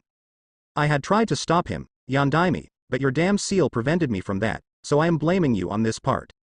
Kurama complained loudly at the man, making him turn to face the giant fox. I would praised your work here, Minato, but after what Naruto had went through, I would much rather rip you to shreds, along with that cursed woman and your teacher. Do you even know what they put Naruto-kun here through and what your predecessor had done to him? Because I be more than happy to explain it all in great detail. Kurama roared in fury at the man that sealed her, but Minato didn't flinch even a little bit. You don't have to tell me about it, Kyuubi, I know what they have done. Minato said to Kyuubi and Naruto, shocking them both. I watched through Naruto's eyes and witnessed it all firsthand, and it is part of the reason why I am here now. Naruto. Minato turned to face his son, a saddened look on his face and apologetic eyes were seen by young blonde. Naruto, I know what you have been put through, all about it and even more than you think, and, while as a Hokage, I may try and understand that what had happened to you was necessary, but as your father, a loyal shinobi of Konoha and a human being, I do not see any excuses to what they had done to you, and all because of the choice I had to make, my son, and for that, I ask for your forgiveness. I have no excuses to offer, only the truth. Dad. What do you mean by all this? Naruto asked of him, with Minato answering to him. Naruto, when you were born and I had to seal away the Kyuubi. I had a few moments left in the world and I asked of Kushina to look after both you and your little brother. I also had wish for Hiruzen to inform my mother about you and your brother, so that she may help raise you, but right after I had passed away, your mother had decided to abandon you. Convinced in her grief, sorrow and delusions that Kyuubi here had taken over your body and that my sealing didn't work properly, has decided to leave you in Konoha. Minato told his son with sorrow and great deal of disappointment in his voice. The woman I had loved for all my life, who had made me the happiest man in the world. I had known Kushina feared Kyuubi greatly, hated it so much that it clouded her judgment at times, but to go so far as something even I couldn't see happening. Nor can I forgive her for doing such a thing, not for abandoning you, nor for how she had turned the village against you. Turned the village against me? Naruto was confused. Before she left, Kushina had informed clan heads and council of Konoha that Kyuubi has taken over your body and you were no longer her son. Minato saw the utter horror and shock on his son's face. Sandaime and several others didn't believe her, but it was enough for the others, and with that, Kushina turned the entire village against you. She even offered a reward for avenging your death at the hands of Kyuubi monster. Naruto simply stood there, frozen in one place and unable to do anything but think about it. His own mother, not only had she abandoned him, but she went as far as to persuade the entirety of his village to start hunting him down. She even offered to pay money for it, for killing her very own blood and son. It now explained to Naruto why the entirety of Konoha had not just hated him, but also hurt him so much, why there were the beatings, fox hunts and more. Now it made sense to him, and it only made Naruto hate his mother even more than before. Kurama saw how her favorite blonde was starting to slip into more of anger again, her eyes looking at him with great sadness and sympathy, before she spoke up. So, Yandaime, and how would you know all of that? I remember that little meeting well, but how did you know about it? Kurama asked an obvious question. Kyuubi, I thought out of all the Biju you were the most intelligent and intellectual, or were Mito Uzumaki notes wrong? Minato smirked a little, when he saw Kyuubi's look of surprise. Just like you, I had been watching over both of my sons and I know what had been happening. Since Naruto was on that council meeting with Menma in hands of Kushina, I merely stayed away from your sight, which I have to admit, wasn't all that easy. Kurama simply huffed and turned away theatrically, while Minato turned back to speak to his son. Naruto, I know how angry you and you have every right to be furious. However, I want you to forget about it, to let it go. What? How can you ask of me to do such a thing, Dad? Konoha, all of my friends, you saw how badly they treated me, how they just spit on me and hurt me, and you want me to let it all go? Do you even know what it s like to? Naruto ranted at his father, who had interrupted him. I know how you feel, because I myself have been in your shoes, son. Naruto immediately stopped, looking with shock at his father. I know how you feel and what it feels like, to be left by your mother, abandoned by those that should be protecting you. Believe me, Naruto, I know how it feels like, because I had went through it myself when I was your age, when I found who my parents really were. Why you mean? Wait, why you said that why your mother had sent me here and the letter. Naruto had finally put the dots together, Ba-chan. Yeah, my mother, Tsunade Senju, had also abandoned me when I was an infant. Minato confirmed what Tsunade had written to Naruto. Not long after my father's death, she left me in the orphanage and disappeared. I only learned the truth when I was your age from Jiraiya, and I was furious. Angrier than I had ever been, I had tracked her down and confronted her about it. But in my rage and anger, I did not even realize that in my obsessive pursuit for answers, I had cost my teammates, my best friends, their lives on the mission. It opened up my eyes and revealed to me a simple truth. Rage and anger over the past will not save you, but destroy you and all that you hold dear today. I had to let go of the anger, and while it had taken a long time, my mother and I had reconciled and I forgave her. Why are you telling me this, Dad? Do you want me to what? Go back to Konoha and forget all those accusations and bad things that had happened to me? To be the same happy-go-lucky doby they all see me as? I have been banished, and if I return, I am a dead man walking then. Naruto shouted at him, with Minato taking it all in. No, Naruto, I am not asking you of that. What Konoha, Sandaime, Jiraiya, Kushina and all of the other have done to you is something I doubt even Sage of Six Paths could forgive. Minato shook his head. I do not ask you to forget it all and forgive them. No, all I am asking of you is to let go of this hatred that is inside of you. Quell down your fury and move on with your life. What happened to you was wrong and atrocious. True, but let it not change who you really are and what you want to become. Naruto had seemingly calmed down and looked carefully at his father. I had once hoped that either you or Menma would become Hokage. But after all that I've seen through your eyes and what had happened, I realize that this hope is beyond me now. However, what my real desire and wish is for my son to find his own way in life. To build his own life, free of chains of anger and rage. To be happy with those closest to him and not let his past control him. That is what I ask of you, Naruto.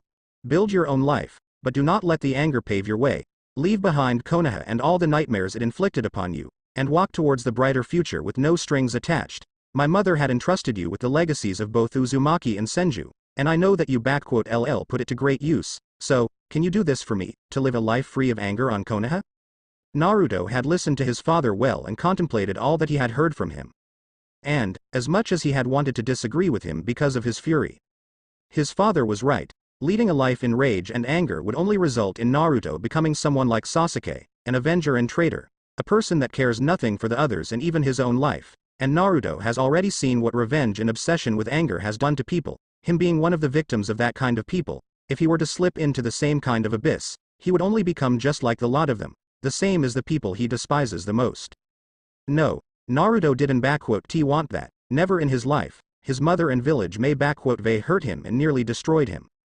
But he wasn't going to become just like them, never. He would build his own life, the life away unattached to Konoha and its corruption. He rise above it and be better than Sasuke, Jiraiya and the rest of them. If it comes the time when Konoha comes to confront him, he face them and show them that he is a far better person than the rest of them, and a much greater shinobi than all of them. He will build his own shinobi path, his true shinobi way of life, and prove to the world that he, Naruto Uzumaki, is not a demon, obsessed with revenge and anger, but a man and shinobi of true value and ideals. Smiling and finally letting go of his anger, Naruto looked up to his father and spoke up. I will, Dad, I do that. Naruto smiled to him, with Minato smiling back. You just wait. I build my own life and I become the best shinobi out there. One that you can be proud to call your son, Datbeo. Naruto shouted in his usual way, before shutting himself up, while Minato chuckled a little bit at this. I believe you, Naruto, and I have faith in you, Minato said truthfully to Naruto, embracing his son in a fatherly hug, and I am already proud of you, more proud than I could ever be. LL be looking after you, Naruto. Minato began to dissipate, drawing Naruto to tears and shock. Don T worry, since the seal hasn't T been broken, and you haven't T unleashed the eight-tailed, I will remain in here for a time being, in case the fuzzball decides to try anything funny. Oi! Who do you call a fuzzball? I am an intelligent and culturally attuned kitsune, you blonde monkey. Kurama shouted in indignation. Your great-grandparents were often at awe at how intellectual I am, especially that great-grandfather of yours. He even had asked me for help with that gambling of his. Hey, I believe you, Minato simply chuckled to her, before turning back to Naruto. Naruto, take care of yourself, we LL meet again someday. I will, and thank you, father. Naruto smiled through tears to him, as Minato dissipated, leaving his son with a renewed vigor and inner fire burning within him with greater brightness than ever. Flashback end. Present day. That day had changed Naruto life in more ways than one and had paved the way for the young blonde path forward. He left behind him his hatred for Konoha and any notion for revenge for them. Breaking free of it all and unleashing his soul for the endless possibilities of the world. Don't get him wrong. What Konoha and Kushina had done to him will not be forgotten or forgiven. And there was anger about it all in Naruto, but it would never be the guiding force behind him. Oh no. Now he had much different drive for life and growing stronger. To protect his true friends and family, his father had opened his eyes to it, and Naruto will forever be grateful to him for this, because in the end of it all, were it not for his words, he wouldn't have Kurama, Yugito, Matabi, Yusaka and Masamune. So, instead of letting his anger sip through him, Naruto pushed it away and simply looked at the Konoha shinobi and spoke up. Protect him? Is he a babe that needs to be breastfed and changed from his diapers? Naruto could clearly see anger in the eyes of his biological mother. If memory serves me correctly, he is about 21 years old, a grown man by all standards. A shame that Naruto did not live to that age. That brought a surprise reaction from everyone, especially from Kakashi, Hinata, Kurenai, Sasuke, Sakura and Kushina. You knew Naruto? Kushina asked of Hanzo in a surprisingly quiet and even desperate voice. Why you knew my son? Bullshit. How come you could knew of the Dobi? I mean, he has been dead for over 6 years now or close to that, Kiba barked out, ignoring the glares from Hinata and Kurenai. And he was banished over 7 years ago, was he not? Naruto asked of them. We met in Land of Sand, not long before his death. A true tragedy, such a good-natured boy, with so much light and hopes, all crushed by the people he considered his friends and comrades. A shame he had perished. You could say he had changed my life in several ways. Naruto saw several looks of sadness from Kushina, Kurenai, Hinata and some looks of shame from the others, while the rest weren't taken by all of this. He did tell me what had happened to him in Konoha, and how it treated him. And let me tell you this much. Like hell will I go work for the village that can see the difference between an innocent child. A victim of his mother delusions, and a monster that needs to be stopped. Now, if you are quite finished, I suggest you get your sorry assess off my property before I kick them out of here, and tell that perverted frog of a Sannin to stop hiding. I could smell his stench from Kumo. Naruto glared at the tree, from which hopped out Jiraiya, slightly older looking, but also considerably more annoyed at what Hanzo had told him. You have quite a foul mouth, Aaron you. Do you even know who you just insulted? Jiraiya said in a prideful manner. I am the sage of Mount Myoboku, the wet dream of all ladies from east to west and I don't give a damn. Naruto simply cut him off, looking at them all. Now, you said what you want, or is there another reason why are you here? Hanzo-san, please reconsider. Konoha council is ready to offer you a very substantial reward for your services in money. And you will also be granted a compound of your own for you and your family within Konoha wall. Kushina decided to press on. All we ask of you is to help us destroy the Akatsuki and protect our village from them. In return, in addition to all of the above, you LL be granted a citizenship of Konoha, status of Jonin and more. You LL even be permitted to become a shinobi of Konoha and even be recognized as a head of your own clan, when you decide to establish one. In other words, you want me to come to Konoha and destroy Akatsuki, and in return, I LL be what? Made into one of your Jonins, with compound and rights of a clan head? Naruto raised an eyebrow at them all, with Kushina and Jiraiya nodding to him. Do you take me for an idiot? I know that your village has seen it better days and that Iwa and Kumo are eyeing up for a rematch for the past wars. Not to mention your alliance with Suna is long over and they are with Iwa and Kiri, and let S not forget that there is also the issue of Otogakure and Orochimaru still being at large after so many years after the invasion, even with all the clans, talented shinobi, sanins, former and current Jinchuriki of Kyuubi. Konoha doesn't stand a chance if all those forces decided to descend upon you all, and your solution to this problem? Start recruiting ronins, shinobi without a crime record and any allegiances to other villages, mercenaries and hired blades, people that have seen blood and tasted war, and right at the top of that list is me. The man with the list of killed enemies ranging from a tyrant Oda Nobunaga to Jinchuriki of Five Tails and his beast. None of the Konoha shinobi had retorted otherwise, knowing that all of what Hanzo Hattori has said was true.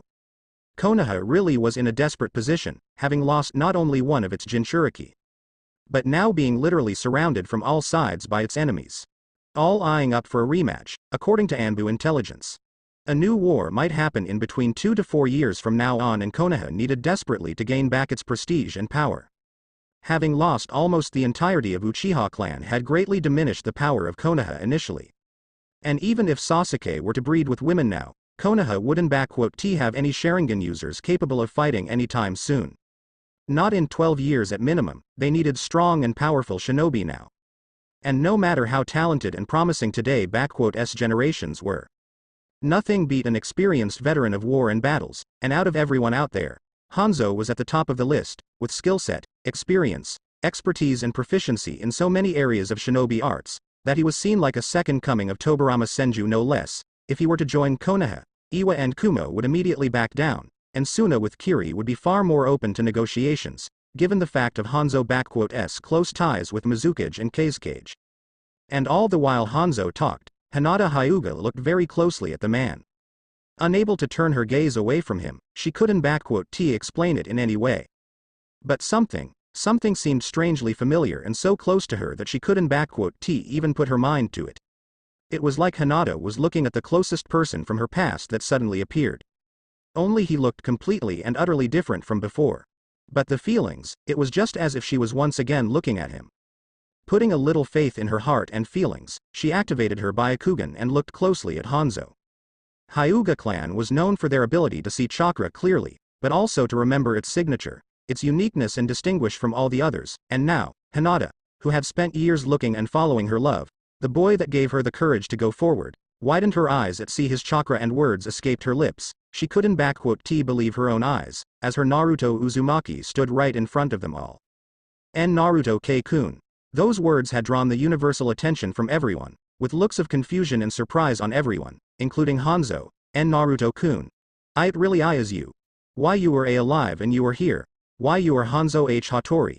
Had Naruto not mastered the ability to control his emotions, he would widened his eyes at this, while all of Konoha shinobi were flabbergasted at what Hinata had said just now. What? Naruto is Hanzo.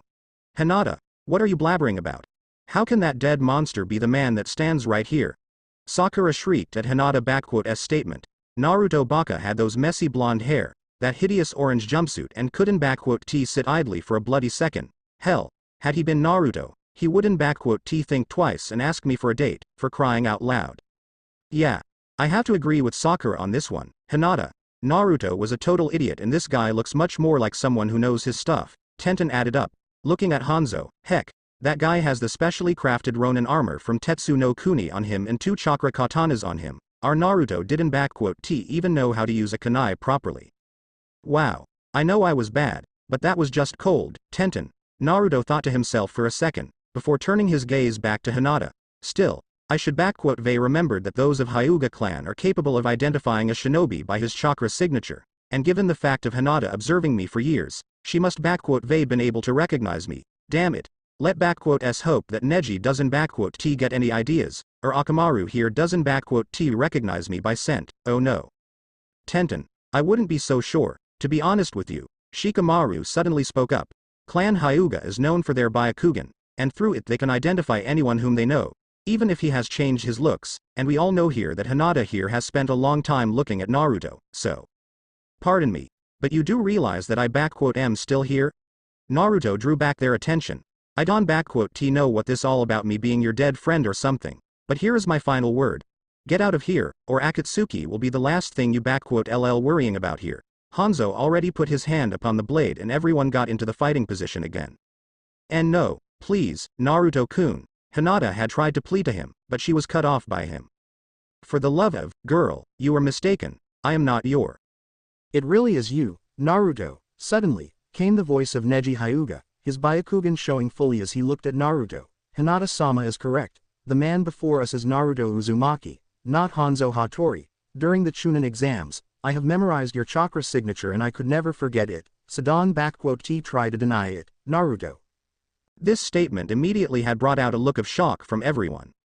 As they all turned to face the man in question, Kurenai, Kushina, Hinata and even Jiraiya with Kakashi were looking at Naruto with hopeful eyes, bordering that of desperation, while Kiba, Sasuke, Rock Lee, Neji, Sakura and Ino had the eyes of dangerous curiosity and disgust. The others simply adopted the look of seriousness and were expecting to see whatever was underneath the face guard. Naruto looked at them with the narrowed eyes for a little bit, before sighing, understanding that they wouldn't get off his ass if he didn't satisfy their curiosity, and even then they wouldn't stop. But, if they really wanted to proceed down that way, they were welcome to try, considering that he was still legally banished and couldn't return under the threat of death. For once, he was actually glad that Council of Konoha had done as it did. Pulling his hand away from the blade, he raised it up to his face guard and pulled it down. Everyone looked in shock and surprise at seeing the new face of their former comrade and now banished Konoha shinobi. No longer any fatness was visible upon it, whiskers were gone without a trace, while sharpness has been visible upon Naruto's face. It was no longer the face of an idiotic knuckle-headed blonde Naruto Uzumaki, but a face of a truly grown-up handsome man and a shinobi that could put to shame many. While not verbally, mentally Tenten, Ino and even Sakura had to admit that this new look of Naruto was not just good, but dashing and gorgeous, even if they would never publicly say it. Sasuke, Kiba, Neji, Rock Lee, Sakura and Tenten looked with shock, but also with the immediate scowl, followed by Asuma and Might Guy. The looks of shock and surprise came over faces of Kushina, Jiraiya, Hinata and most prominently, Kurenai, who couldn't even hold back her tears at seeing him. Deciding to finally break the silence, Naruto spoke up. Neji, just for the clarification, Hanzo Hattori is Naruto Uzumaki. I didn't impersonate him, but created him from the scratch. Though now I am starting to think I was a bit too good at this. Naruto simply looked at his former comrades, friends and mother with an impassive look. Now, I would say that it has been a long time, but really, I wish I didn't have to see most of you here for another 2 lifetimes, and some of you I would really like to give a piece of my mind and steal for what they had done to me, Naruto said, gazing at Kushina, Kakashi, Jiraiya, Sasuke and Sakura in particular. Gaki, damn, Gaki, it really is you. Sweet Kami, I almost didn't recognize you there, with all the black hair and no whiskers.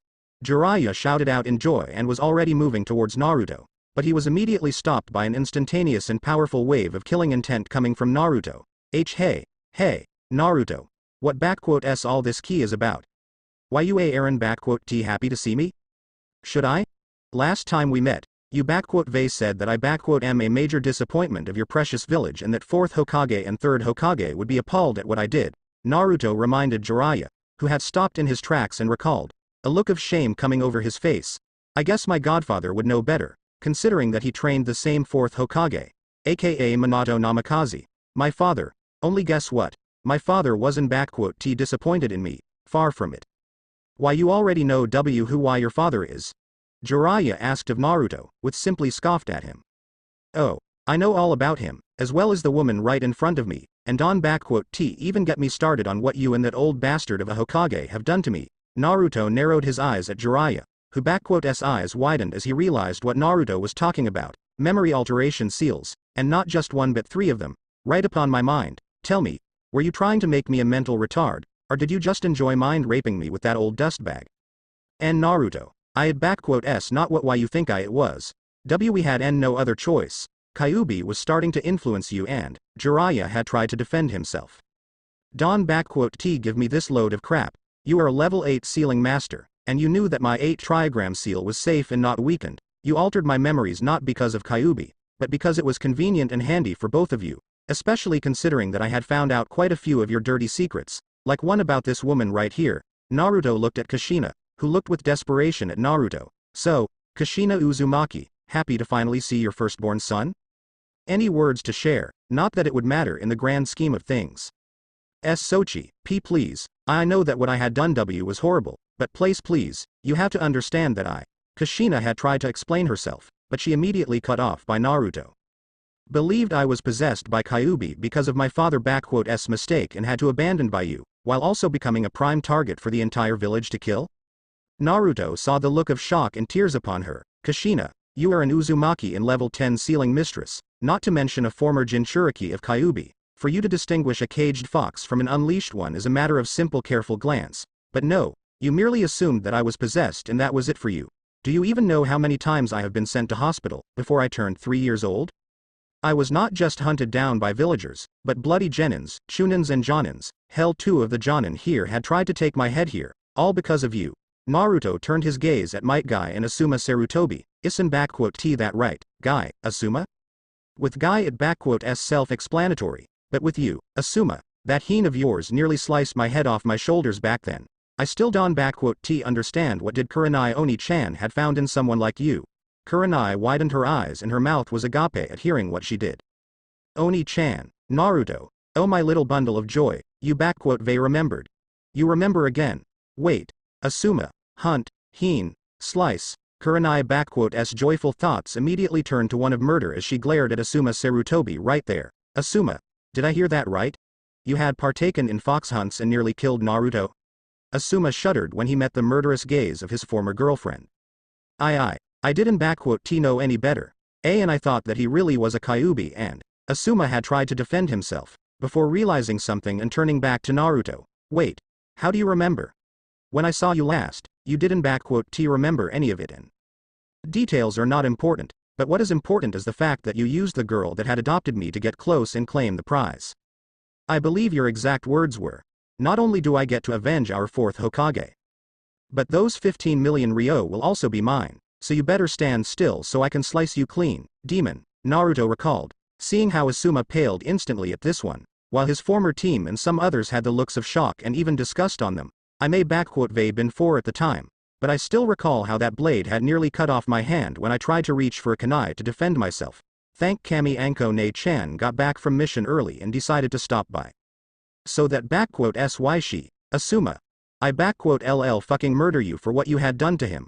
Kurenai was really livid and was quite ready to kill Asuma right at this moment, but she was stopped by Kakashi who stood between them. Step away, Hitaki. This man, this bastard, not only did he cheat on me, but he fucking used me to kill my adopted son right here. I should never trusted him nor his bastard of a father, so you better bloody step away from me, before I kill you on sight. Kurenai, calm yourself. Don you see that you are not in the right mind right now? Kakashi simply asked of her, with Kurenai not backing down. Guy-sensei, is what Naruto says, is this true? Why you really tried to kill him? Tenten asked in shock, realizing just what a horrible thing her sensei had tried to do. Yes, Tenten, it is true, Guy admitted, shocking most around him. There was the time when I had tried to end the unyouthful existence of a demon within the walls of our youthful village, for he was plaguing the shinobi and civilians alike with deception and deceit, and as a youthful beautiful green beast of Konoha, it was my duty to end its existence before it had plagued even more people. Guy said in his usual manner, and I had nearly succeeded, had the fox not unleashed his unyouthful foul power and drawn attention from the corrupted Anbu. But I swore upon 4th grave and my own honor, that I would eventually end this monster, one way or another, for I am the youthful green beast of Konoha, Might Guy. Oh, Guy-sensei, you are absolutely right. Naruto had always used foul play and cheated, so he must be a true unyouthful demon. Let us vanquish him together, and if I fail I shall do 10,000 push-ups with just one pinky and 100 laps around Land of Fire. Rock Lee immediately agreed with his sensei, which drew shocked expressions from Tenten, Kurenai, Hinata and some others. Well, if you wish, I welcome you two to try, only you ll have to be running those laps in hell. Lee, because if you attack me, I ll be more than happy to send you straight in there. Naruto warned him and the others, turning to Kurenai, and Kurenai Oni-chan, while I would enjoy you killing this guy right here, best not to do it. I wouldn't want to see you or Anko Ne-chan becoming Nuke Nin for no good reason.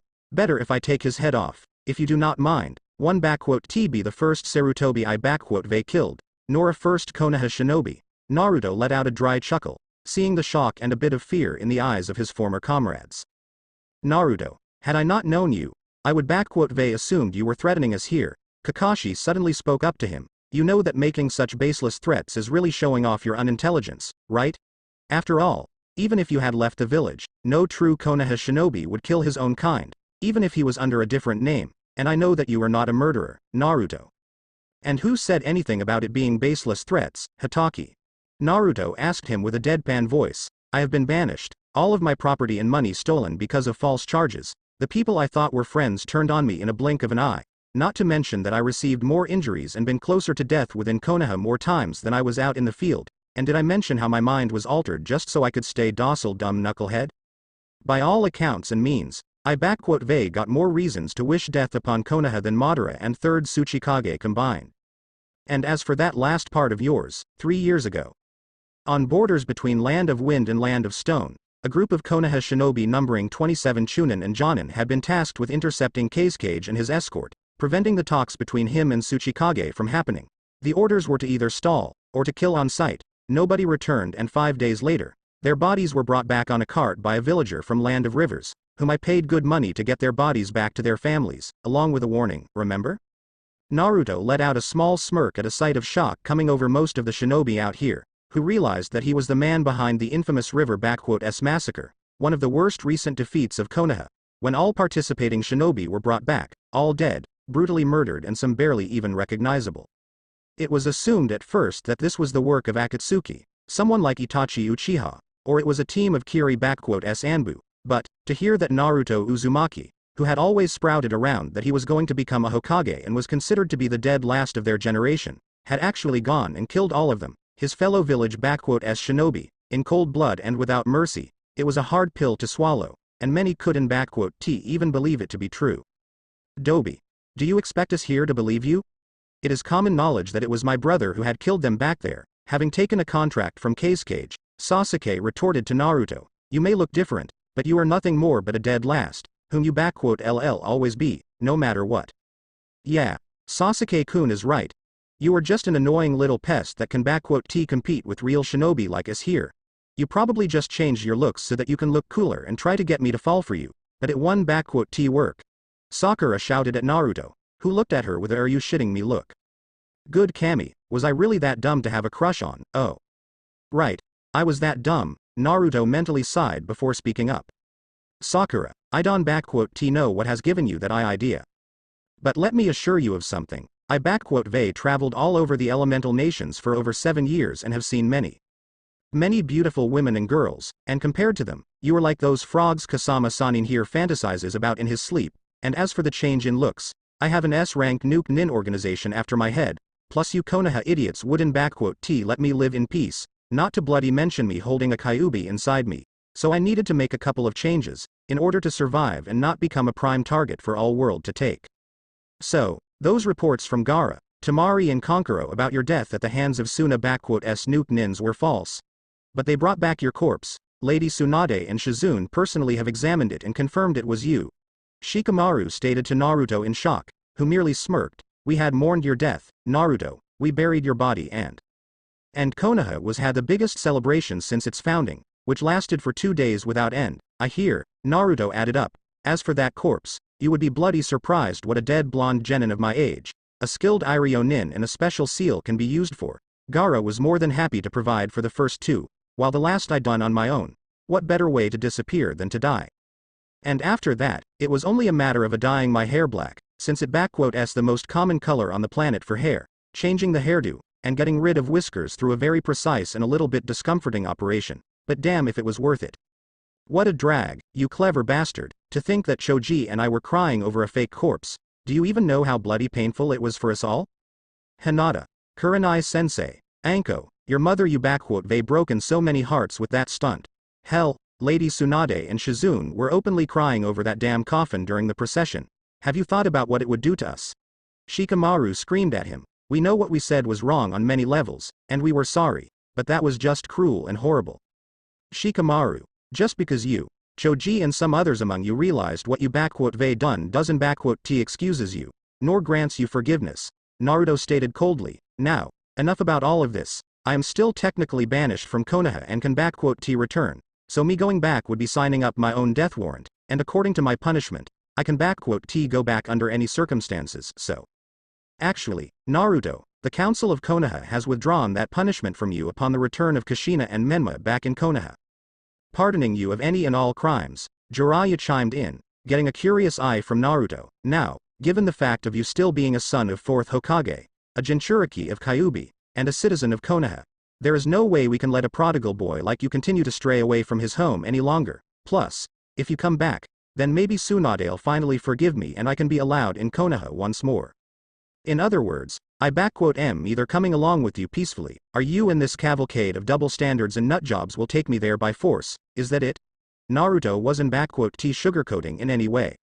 Well, when you put it like that, I guess none of us here has any other choices. We were ordered by Lady Hokage to get Hanzo Hattori no matter what, and since you are him, there is no way we are coming back without you, Kakashi simply stated lazily to Naruto. But in all seriousness, Naruto, do you really think that you can take us all here down?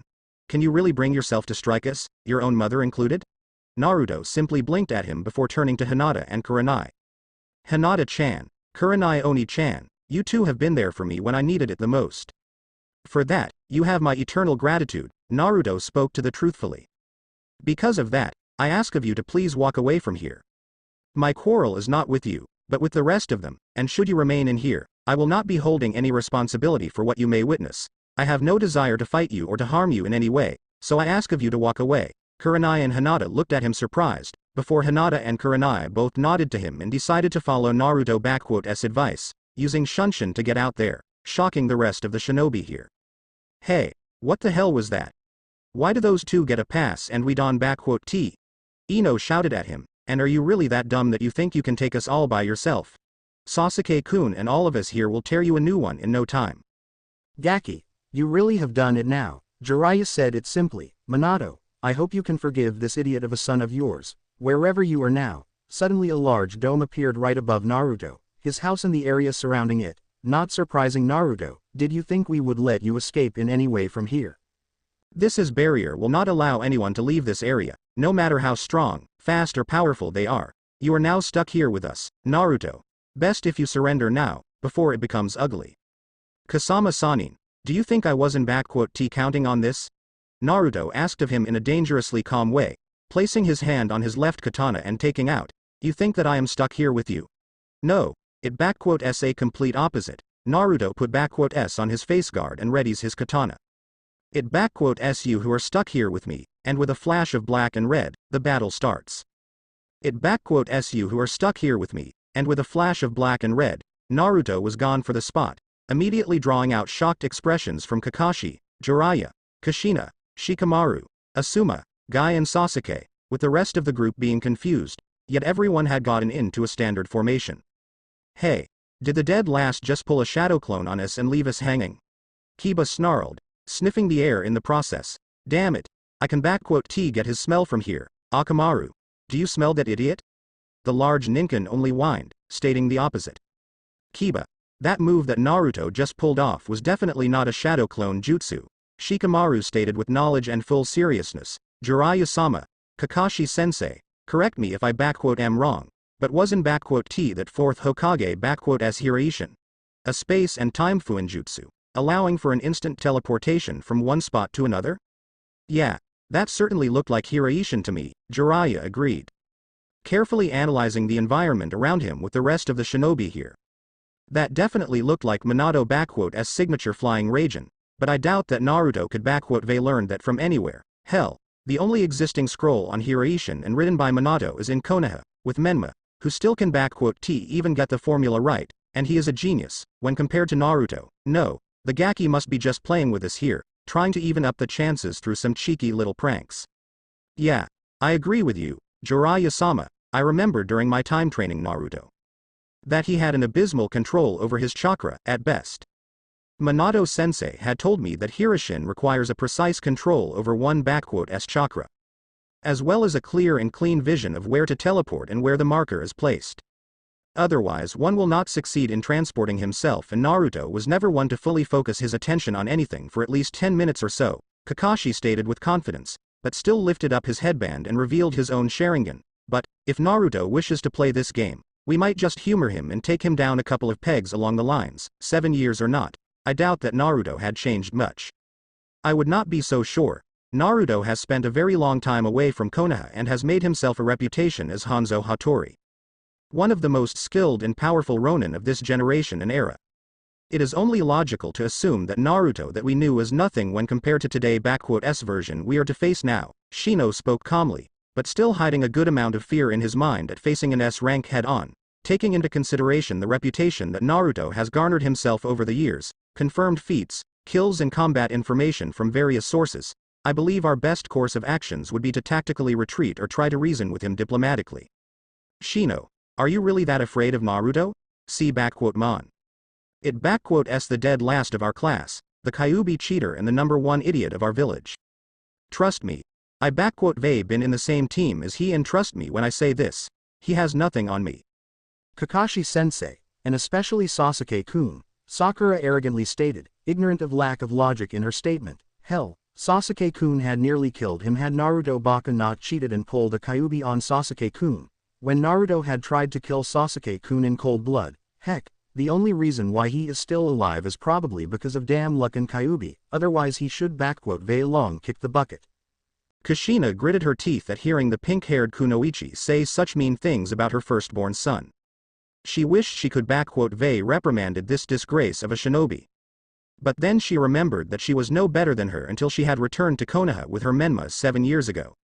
No, she was worse, far worse, having purposefully abandoned her son with a burden that never should carried out alone. Making him a prime target for the village to get rid of through placing a reward upon his head and denying any and all claims by those few that informed her of Naruto's life in Konoha and his behavior. Kushina had always kept an eye out for Naruto, or rather, Kyuubi, as she believed him to be one. She was expecting the demon fox to rise up again and give Kushina a justified excuse to kill the boy herself, to free her son body and soul from its clutches, but it never happened. Years and years have gone by, with abuse, cruelty, beatings and close-to-death situations, reported to Kushina, and yet, slowly, piece by piece, bit by bit, her previous beliefs were starting to crumble. And the image of a possessed child with whiskers and eyes of a demon was starting to get replaced with one of a horrified, lonely child, crying out for his mother to come for him. Surrounded by people all ready to kill him, Kushina had spent countless nights waking up from nightmares at the thoughts of her Naruto, with her dreams showing her son being killed many, many times, and it wasn't Menma, no, but Naruto. Eventually, widow of the 4th Hokage had finally came to a realization of what kind of horrible mistake she has made and with her younger son in tow, rushed back to Konoha, fully intent on reuniting with Naruto and seeking out his forgiveness. However, by the time Kushina had gotten back, it was already too late. As Naruto has been banished from the village for over a month now. And the entirety of Konoha has been absolutely glad it had happened. Her and Menma's return was met with celebrations and she, along with her son, were treated as if they were heroes. With Menma now being renowned as a savior of Konoha for howling half of Kyuubi in him. It was a complete opposite of what Naruto had experienced. According to Tsunade, who not only refused to acknowledge Kushina and Menma as part of her family, but Tsunade had denied them Menma's inheritance as a senju, which was by right his. Kushina was in outrage when her mother-in-law refused to even as much as call Menma by his father's name. But when Tsunade had stated that to her, only Naruto was a true son of Minato and her grandson and that the only reason as to why Tsunade didn't pummel Kushina into dust for what she did was because she didn't want to let her son face Kushina in the afterlife and suffer the shame. Needless to say, relations between Kushina and Tsunade were antagonistic at best, and at its worst, Tsunade wasn't beyond punishing Menma for his seeming arrogance and being intolerable to the 5th Hokage, even if Kushina didn't see anything wrong with her son's behavior. When the news came about Naruto's death, it had nearly shattered Kushina completely. The knowledge that her firstborn was dead and would never even know of her was nearly unbearable. When the funerals came, there were only those that had considered Naruto his or her friend. Most of whom were right here as well. Tsunade was also there, crying out loud and even breaking down at Naruto's grave, cursing the village, council, Hiruzen Sarutobi and Kushina for what they all had done to Naruto. Kushina herself was crying at her son's grave, but her small tears were nothing when compared to what Tsunade, Shizune, Kurenai, Hinata, Ayame, Tucci, Iruka and some others have let out. The advisors and some civilian counselors have also paid a visit. As the council, after the return of Kushina and Menma, had begrudgingly absolved Naruto of all his crimes and punishments, even if most of the village had continued to view Naruto as nothing more but a cheater, troublemaker, and demon, while Kushina was angered and had lashed out at others when the mentioning of this came to her attention. Deep down inside she understood that it all was due to her own fault, and now, after 6 years of mourning, she had the chance to reunite her family, and there was no way she would miss it. Naruto. Please, I beg of you, come with us back to the village. I know what I had done to you was horrible, and I know how much you *vase suffered because I wasn't *t there for you, but please, Sochi, just come back with me and your friends here. I can make it all right, we can be a full family, a real one. Kushina shouted out in the woods, hoping to persuade her son to come with them. Your brother and me, we both truly want to have you with us, as a part of our family. I will even train you alongside with your brother and the village will accept you with open arms and... You still don't *t get it, do you? Came Naruto*'s voice, but pinpointing the source was futile, as Sasuke and Kakashi with their Sharingan and Neji with Byakugan weren't *t able to see where Naruto was. You, Menma, the village, everyone here. I don't *t give a damn about any of your fates. Everyone *s eyes widened, as Naruto*s voice came right from their midst and all turned their heads towards him, but before anyone could react, a stabbing sound resonated through the night and a cry of pain was heard. The source of the voice was none other but Shikamaru, in whose back were stabbed 3 senbon, plunged deep into his spine. Immobilizing him and causing severe pain, Naruto stood right behind him. Having plunged the senbon into the spine himself, making sure to disable Shikamaru for good. Without wasting any time, Naruto sent his katana in his right arm to block Asuma*s attack at him. Who had managed to react first to Naruto*s appearance in their midst. So didn't *t wait with charging up his blades and decided to slice him up first, sending his right blade right at his neck. Had Naruto not trained himself, or he did not possess the profound first-hand experience of war, he would *v been down already, but he had all of it and more, so his katana *s blunt side meet with Asuma*s blade, before Naruto brought his katana down and back, slashing at Jonin*s arm, cutting it deeply and nearly severing the bones. Asuma gritted his teeth at pain and nearly let go of his weapon, but his role was completed. He managed to stall Naruto for everyone to get onto him, and just as everyone was already turning towards Naruto, former blonde wasted no time as he kicked Shikamaru in the back, pushing him in the arms of Choji and Lee, before 3 explosive tags had went off right at the feet of Shikamaru and Naruto, engulfing the area around in an explosion and smoke. Fortunately, the rest of the group had managed to react in time to jump right clear away from the area of explosion. With Shikamaru being carried away by Choji and Ino, who joined him, however, even though everyone had cleared away from the area of explosion. Konoha*s group now faced a completely different problem. When they jumped away from the explosion, they scattered around the area and were now broken down to pairs and threes, groups that were far easy to pick upon.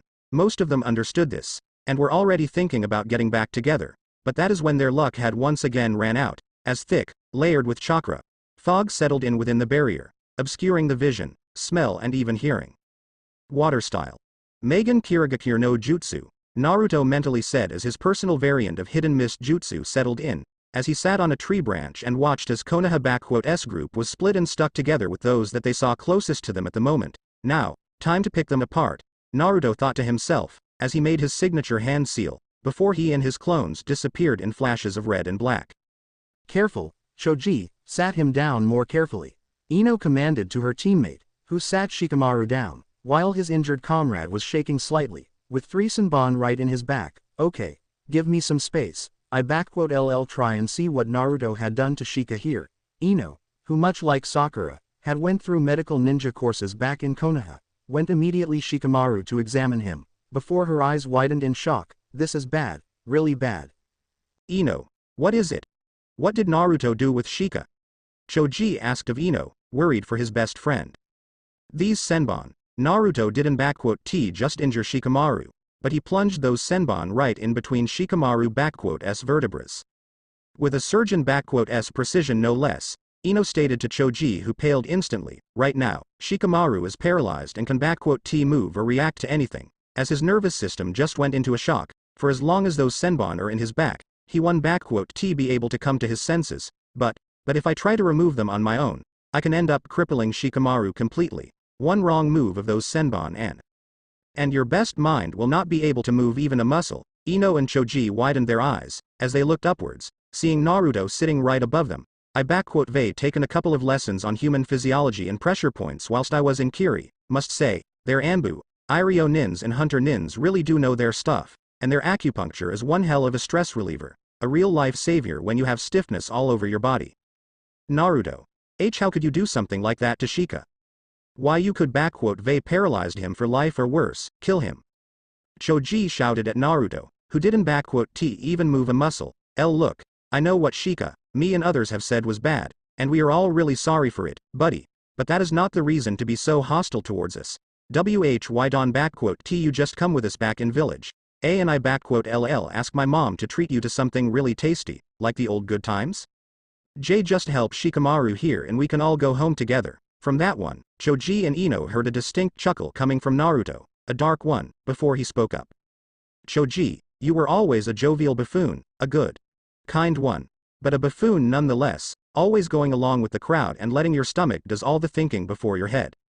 Naruto simply stated to him, with Choji gritting his teeth and tightening his fist. If we really were friends, you would at least ask me about the Kyuubi and what happened in the valley. Not berate and accuse me of what I was forced to do. Hell, you and most of the others, you all really are just a bunch of morons. Having fallen for Sasuke's tails and turned on me, you were out there too, Choji, and we all knew that Sasuke had defected, yet you, Kiba, Shika here, and everyone else just took the words of a traitor over the supposed friendship with me, some friends, and as for Shika here, I wouldn't be surprised if he later on said thanks, since moving around is such a drag. Naruto let out an amused chuckle, recalling how lazy Shikamaru could be. You can say that Sasuke had defected, he was under the influence of Curse Mark and it made him go rogue. Ino protested, forcing Naruto to turn to her. He wasn't in the right state of mind when he did it. So you can just blame him for what had happened to you, Naruto. You were the one who injured and nearly killed him, whilst using the Kyuubi and nearly killed, Ino?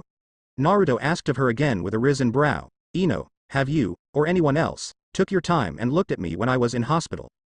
I had 2 stabbing wounds in chest from Sasuke Chidori. Nearly all of my bones were broken or on a brink of breakdown, and Don got me started on a blood loss. And what of Sasuke? A couple of cuts, bruises and some minor concussion, I believe. Yeah, he totally didn't try to kill me and I had put him at death's doorsteps. Naruto simply let out a sigh, getting down onto the ground and looking at the pair, who was ready to fight him. Who am I trying to convince? A number 2 fangirl and a fatso with a brain in his stomach. Anyway, enough talk. Who are you calling fatso? My bones are just, Choji cried out in rage, not even catching a glimpse of Naruto looking in his eyes. Genjutsu. Nocturne embrace, and with that said, Choji's rage was quelled in a second. Before his body slumped and fell down onto the ground. With his mind now being plagued by his deepest nightmares and unable to escape them, Akamichi clan focuses on their physical application of their chakra, being able to draw upon yang chakra with relative ease at a limited extent. This makes them best suited for taijutsu, with a lesser reliance on ninjutsu than others, and a complete lack of genjutsu. Want to beat an Akamichi? Use genjutsu. Gotta love Senju Warring States Encyclopedia. What the hell? Choji, are you, and Naruto, you got genjutsu as well? You were supposed to be unable to use any of it, Ino screamed at him, while moving towards Choji to wake him up, but she was unable to reach him, as Naruto appeared right in front of Ino and delivered her a powerful punch in the gut. Yamanaka complete opposite of Akamichi, best at genjutsu due to their mind-controlling abilities, but worst at taijutsu, Naruto mentally recited, as his knee moved to Ino's chest and stroked there, before Naruto grabbed Ino's long hair and repeatedly punched her in the face 5 times in a fast succession with his right hand, breaking her nose in the process. Letting go dazed and unfocused girl, Naruto finished her off with a powerful kick in the head, knocking her out of commission and possibly causing her a concussion. Result: 2 ribs broke, 3 more are damaged, broken nose, cracked skull and a concussion, Naruto thought to himself, looking at the defeated members of Team Asuma, before dispelling and letting the original know that they were dealt with. clang of metal was heard in a different part of the yard. As Naruto-S katana clashed with Asuma-S chakra trench blades. Whilst Naruto was in near full armor suit, his natural speed and agility, coupled with experience in fighting various opponents and having seen many stances, he was able to match Asuma-S expertise in close quarters combat, especially having dealt him a serious bleeding wound, which disabled Asuma-S usage of his right hand. Now all that Naruto needed to do is find a correct opening and strike at his opponent, while his katana, charged with heen, clashed with Asuma-S charged up knife and was pushing him back. Striking first at Shika so that he couldn't catch you with his shadow possession was actually clever. And without him, there would be no one who could get a strategy against you. Can T believe that I am saying this, but you are good, kid, Asuma gritted his teeth, as Naruto applied some more strength and pushed Asuma back, before kicking him in the stomach, followed by a horizontal slash, which Asuma managed to evade by moving backward, spitting some blood out of his mouth. Shit, should they killed you when I had the chance back then, in Kurenai home, if only that snake bitch didn't T show up. Asuma shouted out as he went again on the offensive, jumping up in the air and trying to land a kick on Naruto. But when Asuma had reached the ground, Naruto already moved away and disappeared into the mist. Not even a single shadow, outline or even a sound could be pinpointed because of the mist. Asuma knew of the Kirigakure no Jutsu, made famous, or infamous, thanks to masters of silent assassination, like Zabuza Momochi, but that jutsu didn't block any hearing or sounds. Naruto-S version, on the other hand, seemed to be a far more advanced version of it, as it would appear to Asuma that the water particles in the air not only completely obscured the vision, but also blocked the sound waves, considering that the sound travels through air, put a chakra-filled mist with enough juice to stop the air from transporting the sound. As much as Asuma hated Naruto or didn't want to acknowledge him as an equal to him, he had to admit one thing. Naruto has changed. Okay, brat, I LL give you credit where it S due, you may V grown stronger, but still doesn't T change the fact of you being an idiot. Asuma taunted Naruto, trying to provoke him, as he was sure that he would be able to hear him, even though this fog was in here. Did you really think my father would V allowed such a loose cannon like a Jinchuriki of Kyuubi run free and without any restraints? No, he wouldn't T, especially when our village had suffered from that damn Kyuubi and was down on manpower. It needed power to keep the other villages from destroying us, and because of that my old man had to keep you nice and docile, considering that your younger brother was in capital at time. You know why he allowed all those beatings? All because he wanted to install fear into you. The fear what would happen if you had betrayed the village. But when Kurenai had adopted you, everyone had started to fear that you might actually grow away from fearing us, so I seduced that girl and gained a way to her home, as well as what S in her pants. Asuma let out an amused chuckle, expecting a reaction from Naruto. Too bad when I decided to simply get the reward for your head. Her snake whore showed up and nearly castrated me. I wanted her to be executed. And Kurenai to have the same seal put as on you, but my old man wouldn't have it. It would be detrimental to Konoha strength was what he said, so he only done some talking to them and made sure you would never be allowed to either be adopted, or that those two bitches would come near you. You should seen how Kurenai had cried, but don you worry. I helped her pull through, if you know what I mean. Asuma finally heard a ruffling of the grass in front of him, before Naruto finally appeared with an ice-cold glare directed towards Asuma. You really should taken my life back then, bastard, Naruto simply noted out to him, as he changed up his stance bringing his sword with the flat side above the ground, hilt close to his shoulder, with his left hand laying at the tip of the blade. Now, I LL seated, so that you one T hurt neither Kurenai, nor Anko, Asuma Sarutobi. With that roared out like a dragon, Naruto pushed his body forward and disappeared in a blaze of speed, with Asuma widening his eyes when he recognized that technique. A brought-to-shoulder sword with its flat side over the ground. This technique, it can TB.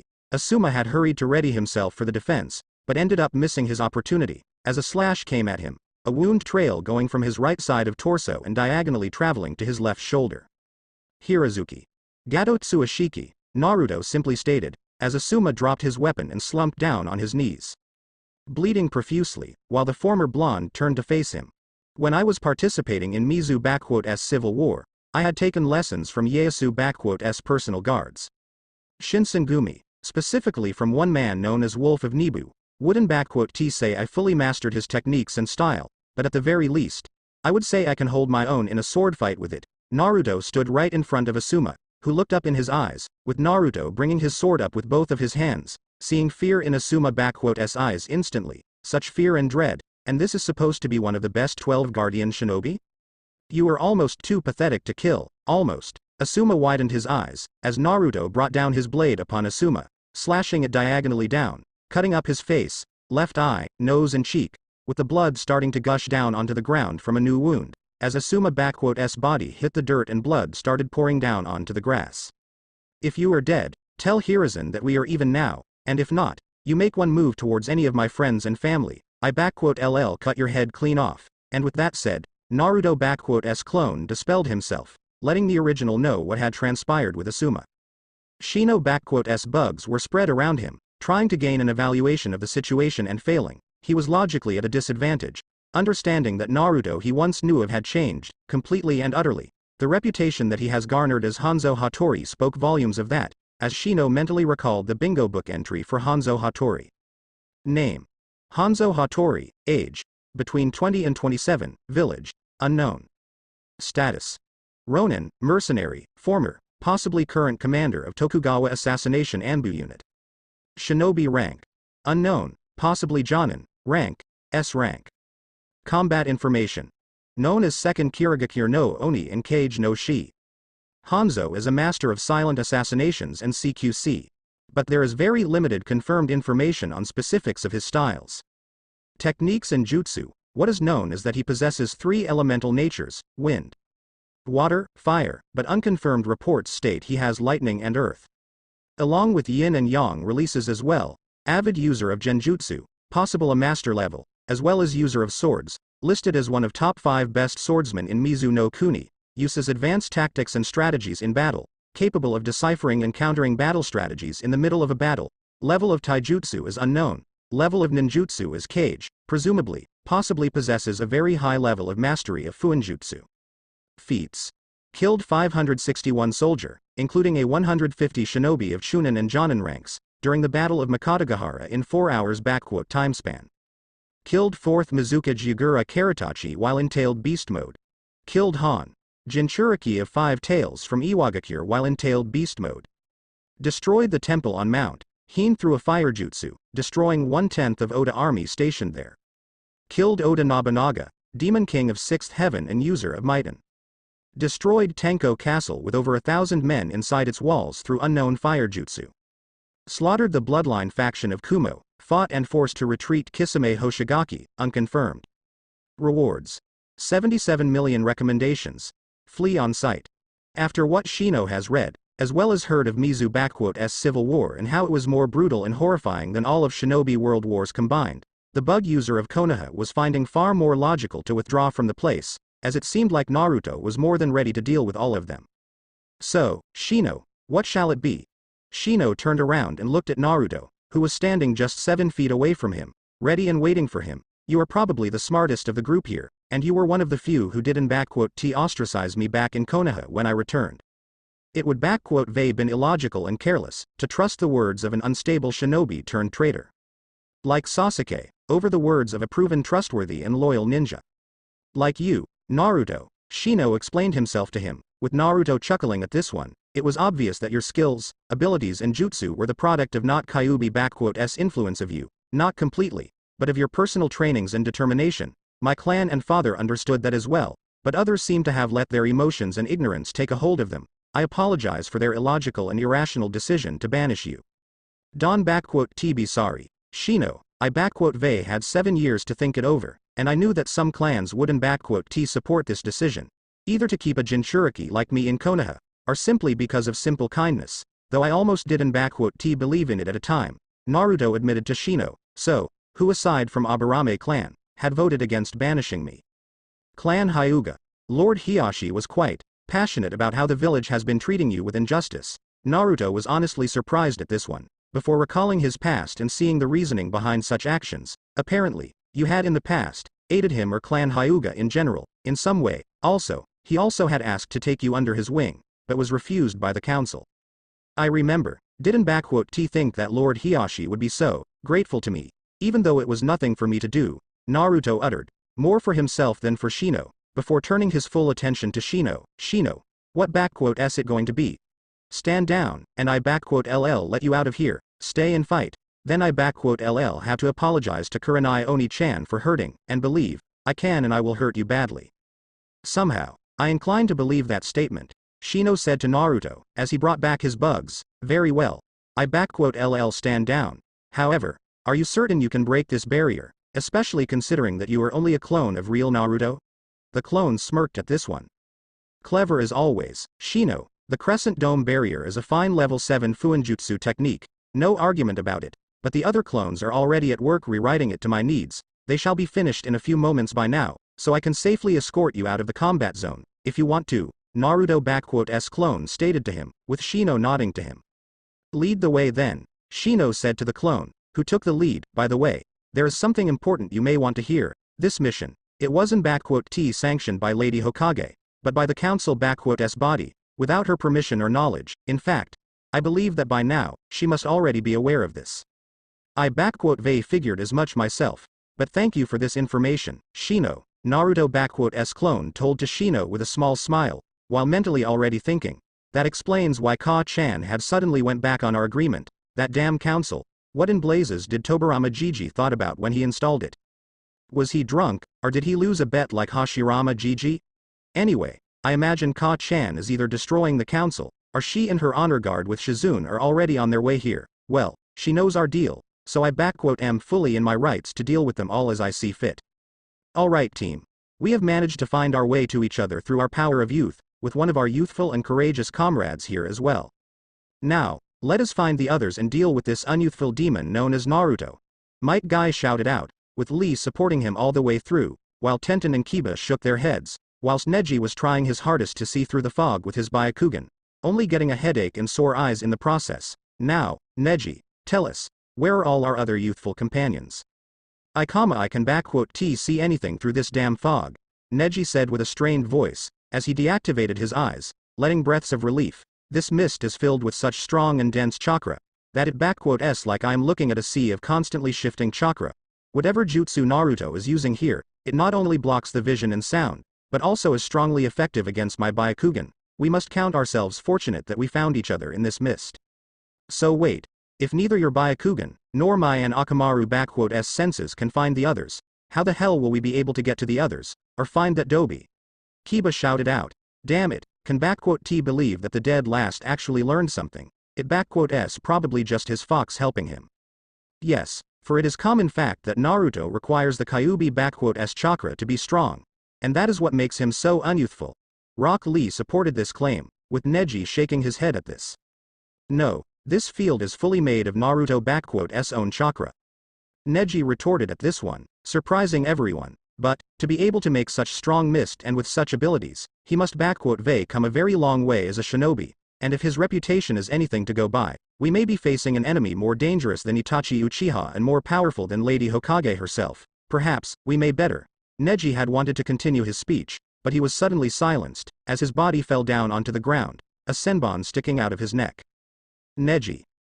Hold on, LL, Tenten had wished to rush at his side, but she too hit the ground in the next second with another senbon in her neck, at the exact same spot as Neji s, causing Lee and Kiba to panic. What the hell is going on?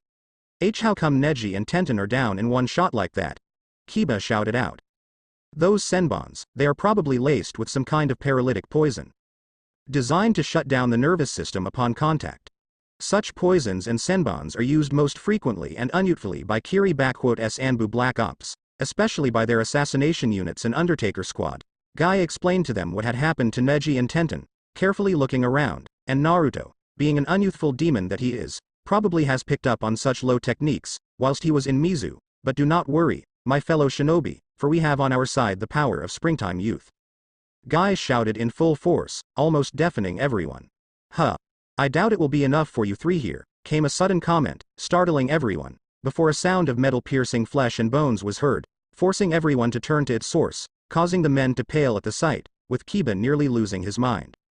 Right before them laid Akamaru, the giant ninken of Kiba, his eternal partner and best friend, among animals and humans. However, while normally a sight of the ninken would been nothing out of ordinary, The hilt of katana sticking right from above his head, with blood coming from both the top of his head and from the bottom of his laying head was something that no one was looking for to seeing, and right at the top of the hilt, on one leg, casually stood Naruto looking at the horrified trio of men, his facial guard hiding most of his emotions, while his eyes were merely eyeing them. The sight of his killed Ninken was enough to send Kiba into a murderous rage. Akamaru. I LL fucking kill you, you demon bastard. Kiba roared inhumanly, launching himself right at Naruto without any thought, and faster than Lee and Guy could stop him, still being horrified at the sight.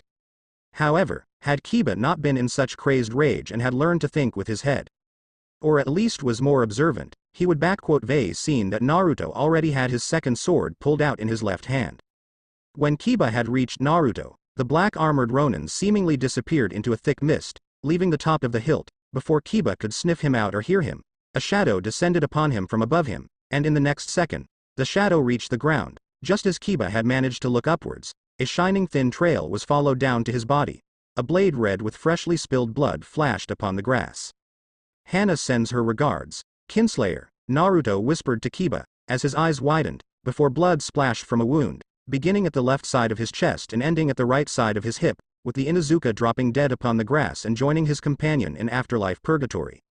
With a speed that even Lee could envy, Naruto quickly regained himself and drew his blade in his left hand in a Hirazuki stance, already launching himself right towards his next target.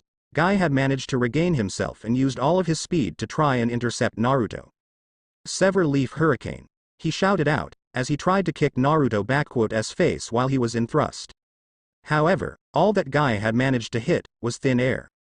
As Naruto disappeared in a flash of black and red, shocking Guy, and in the next second, just as Guy had landed, a loud shout of pain had come from his student, forcing Might Guy to look and freeze in one instance. Rock Lee stood, frozen in shock and pain, as blood ran down from his mouth, and behind him stood Naruto, whose blade had struck Lee in his spine and was buried deep enough to cause Lee immeasurable pain and be enough of a threat to completely immobilize him for life. Lee. Guy was ready to run to his student, but then Naruto spoke up, with a small medical kit being tossed right at his feet. Better think your next move, Guy, because it will decide whether all three of your students die here, or they will live, Naruto said to him in a cold and emotionless voice, causing Guy to freeze up. Those senbons were laced in an extract, enough to kill even a healthy titan like you. The dose I used will kill Tenten and Neji in 5 minutes, unless you administer the antidote in that pouch I tossed within that time, and as for Lee, if you decide to fight me, he will lose his life in an instant, so, what shall it be, Guy? Your students' lives, or a chance to kill the unyouthful demon? Naruto asked of Guy, who was shaking with rage, but also fear at the prospect of losing his students. DD damn you, demon. Guy shouted at Naruto in tears, as his shaky hands picked up the medical kit and he immediately went to Neji and Tenten, hoping to save their lives. Wise choice. Now Lee will only lose his legs. Lee and Guy both froze at Naruto's words. As former shinobi of the leaf plunged his sword deeper into Lee's spine, before severing it, and with a cry of pain, Lee dropped onto the ground, unable to feel his legs anymore, as Naruto's blade had left his body. A horrified Guy looked at Naruto. Now we are even, Guy, and with that said, Naruto's clone dispelled himself, leaving Guy, in tears, shaking and in such great horror and rage, that no miracle of youth could potentially bring him back to his normal self. Kakashi-sensei, this mist, it like. Sakura had tried to speak up, as she looked around herself, back to back with Sasuke and Kakashi Hatake. Yes, it just like the one that Zabuza used during our first C-rank mission. Only this mist is even better, much better, Kakashi said, as his Sharingan worked around, trying to find anything in what seemed like a constantly shifting wall of chakra in front of him. This mist is layered with chakra on such level, that it completely blocks away vision, sounds, smells and even my Sharingan can see through it at all. Whatever technique Naruto used here, it makes Zabuza Kirigakure look like child play. At least the Dobi had learned how to hide, like a weakling coward should, Sasuke scoffed, as he brought his hand onto his sword, looking around and trying to find Naruto. Come on, Dobi. What is the matter? Are you too afraid to even come face your old team? Well, if you don't T come out, then I LL simply have to walk towards that home of yours and see what S so interesting is there, that you Vade decided to stop us in our tracks out here. Who knows? Maybe you have some poor whore of a wife that should be begging for an elite like me to. Wrong move. Teme, suddenly, with a shock and terror for all, came a calm and collected voice of Naruto, right behind each of them, just like Zabuza had done on their mission in wind style. Rankuden. With that being said, Sasuke flew out of the formation with the speed of a bullet, being carried away by a compressed ball of air carrying him away. As Sakura stood frozen there in one place, Kakashi's instincts finally kicked in. As in flash of a second he pulled out a kunai, sending it in his hand backwards. Fully intent on taking Naruto, speed of the famous copy ninja was one of the highest in Konoha, behind only Sasuke, Itachi, Guy and Minato Namikaze at various points of time, and he would been successful in capturing Naruto in the transition between one stance to another. However, Naruto had seen the enemies with high speed and knew how to match them, especially considering that he had managed to not just equal but surpass his father's speed before he turned 20. One swift block with the back of his armored left hand stopped Kakashi in mid-flight, while Naruto's right palm swiftly reached Kakashi's left side of his head, his fingers glowing with green chakra. In a single swift motion, Naruto's fingers plunged into Kakashi's eye socket, and with a single pull, Naruto retrieved from Kakashi his most prized possession, his dead friend's Sharingan. Arg! Kakashi cried out in pain, as he had just had an eye removed from his head, dropping his kunai instinctively, trying to cover up his bleeding eye socket. With his hand freed, Naruto's left hand clenches into a fist, with chakra channeled in it, while his right arm moves out of the way. In the next instant, Naruto's left fist collides with Kakashi's head, cracking his skull and knocking him unconscious after his nerves had an overload of foreign chakra invading it. As Kakashi's body hit the ground, Naruto simply sealed it away in a special storage scroll that Naruto had kept for special occasions and items such as this one, now in his possession. As he had done that, Naruto's cold eyes landed upon shaking Sakura, who had managed to pull a kunai out of her pouch and took a stance to fight him, with Naruto scoffing, though the sound of it was muffled by his mask. "And Naruto, how could you do something as so brutal to Kakashi's sensei?" Sakura screeched in fear, as she was taking steps back, as Naruto was slowly making his way to her. "Don't come any closer, why you monster. Sasuke-kun will kill you if you do something to me, you dead last. Why you are just jealous of Sasuke and everyone, so you decided that attacking USW will make us accept you back as equal. Well, guess again, loser." Because, suddenly, Sakura heard a low, slightly throaty laugher coming from Naruto. First it was a little bit quiet, but steadily, it grew into a full-blown laughter, seemingly sound throughout the entirety of the forest, scaring Sakura even further, before Naruto spoke up to her. "Oh, Sakura, do you think I give a fucking damn about what you and the rest of that cavalcade of quirks, double standards and traitors think of me?" Naruto asked of her seriously, with Sakura freezing in her tracks. "I stopped caring for the most of you the day when I exiled from the village, and after I learned how warm and pompous was your greeting of my little brother. Why do you think I would even want to go back to that hellhole? To once again become your punching bag, or so that Sasuke-chan would have someone to stab in the back, or chest in my case? After all, his own genins are nowhere to be now, Eren they." Naruto saw the look of shock and surprise on Sakura's face, as Naruto had clearly shown that he knew of what had happened with Sasuke's genin squad. Those genins died on a mission. When I intercepted Sasuke-kun and Sakura had tried to defend her love of life, before Naruto had spoken up again. "Spare me the lies and excuses that guy told you all," Naruto simply said to her. "I know all about that tragedy, since I been there myself." Flashback. A year and 7 months ago, Land of Grass. There had been many terrifying sights that Naruto had seen in his life as a shinobi and ronin on service of various kage, daimyo and feudal lords and etc. Mizu's civil war had provided him with plethora of horrifying and nightmarish sights and images that would be enough to drive mad with fear and dread even some of the toughest persons in shinobi world. Yet, to Naruto now, it all was just a part of his job back then, nothing more, and learned to not let it get to him. However, the sight he was seeing now was different from the others. For before Naruto laid not a field of shinobi skirmish, but what appeared to be a slaughterhouse. On a grassy plain laid 6 of Iwa's shinobi, dead for about a couple of hours, having worked with Iwa and their shinobi. Naruto was able to determine that these were Chunin shinobi, and a bit of pocketing around revealed that they were on a diplomatic mission to Daimyo of Grass. At first glance it seemed like they were all ambushed by someone laying in the waiting. Naruto*'s first picks were either Konoha or Kumo, as those two also competed for the alliance with Grass, and at first, Naruto**'s former guess was correct, as he noticed two dead Leaf***'s shinobi, until his careful eye instantly examined them, and what he found out first confused, and then horrified them. The two dead Konoha shinobi were not Chunin or Jonins. No, they were Genins, fresh and untested, clearly out of academy just recently or a year ago. No more or less, one of them was a black-haired boy in simple gray shirt and black pants.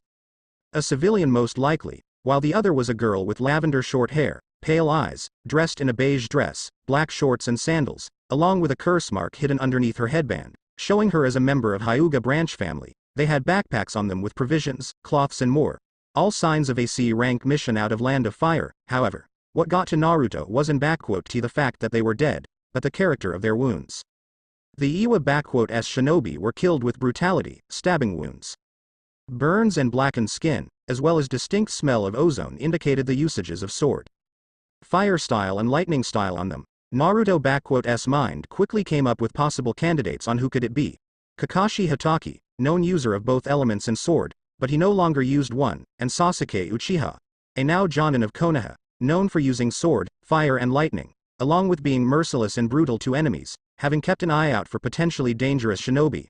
Naruto knew it was Sasuke that had done the deed here, and as for the Genins, the boy was seemingly the first to go down, as his throat was slashed by a sword. His face frozen in shock. The Hyuga girl was stabbed in the back with what looked like a jab. A clear sign of Chidori, when she tried to run away in fear.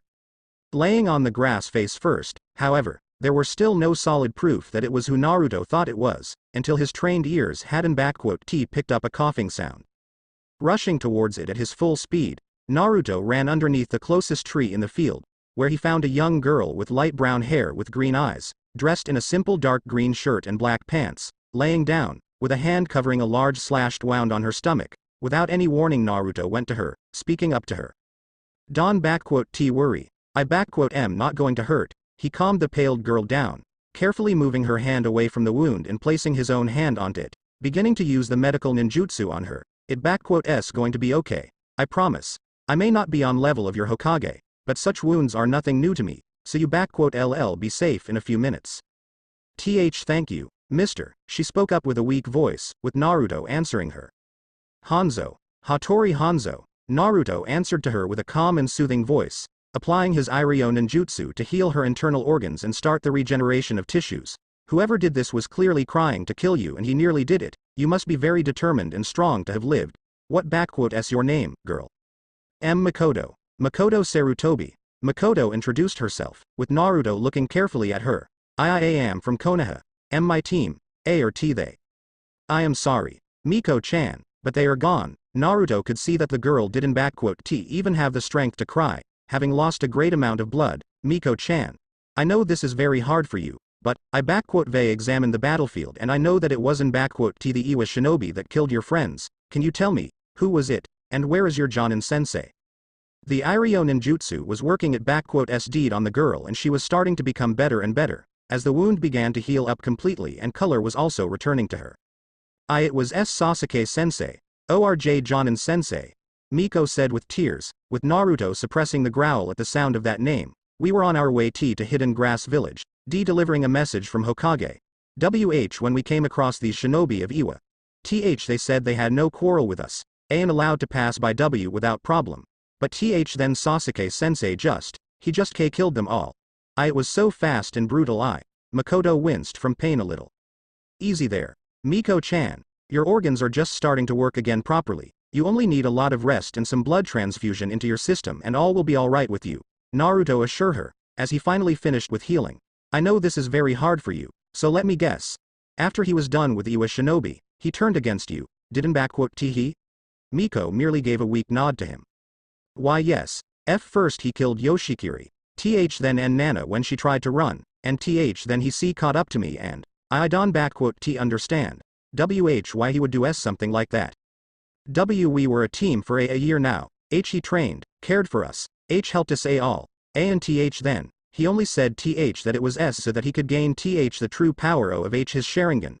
Makoto broke down in tears, with Naruto carefully pulling her closer to himself, comforting the girl. while mentally he was raging like a demon. Sasuke, I always knew you would end up as worse scumbag than Itachi, but this. You are not just worse than scum, you are a cancerous tumor, a leech that feeds of the others and cares only for himself. And now, just so you could get that Mangekyo Sharingan of yours, you went and done this. Naruto's blue eyes for a second turned into ones of Kyuubi. I swear, upon the blood of those poor kids there, the next time we meet, you will pay for betraying them. Forget Itachi, forget Orochimaru and everyone else, you better be ready for me, because now I will send you to your grave with the rest of your clan. Flashback end, and believe me, I will make that bastard suffer for what he did to them. I can take trying to kill me, used it, but to betray your own pupils like that, now that makes me really mad. Naruto glared at Sasuke's fangirl, who was shaking in fear at the enormous amount of ki being released by Naruto at this point. But first, I think I indulge myself in repaying you for all the abuse you Vei caused to me, Sakura-chan. Though Sakura didn't see it, she could Vei sworn that Naruto had just smiled to her with a sadistic smile, one that even Anko Mitarashi would be proud of, as he began to menacingly make his way to her.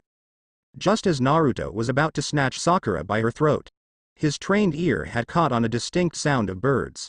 Chirping birds, and lots of them, as if 1,000 of them was chirping at the same time.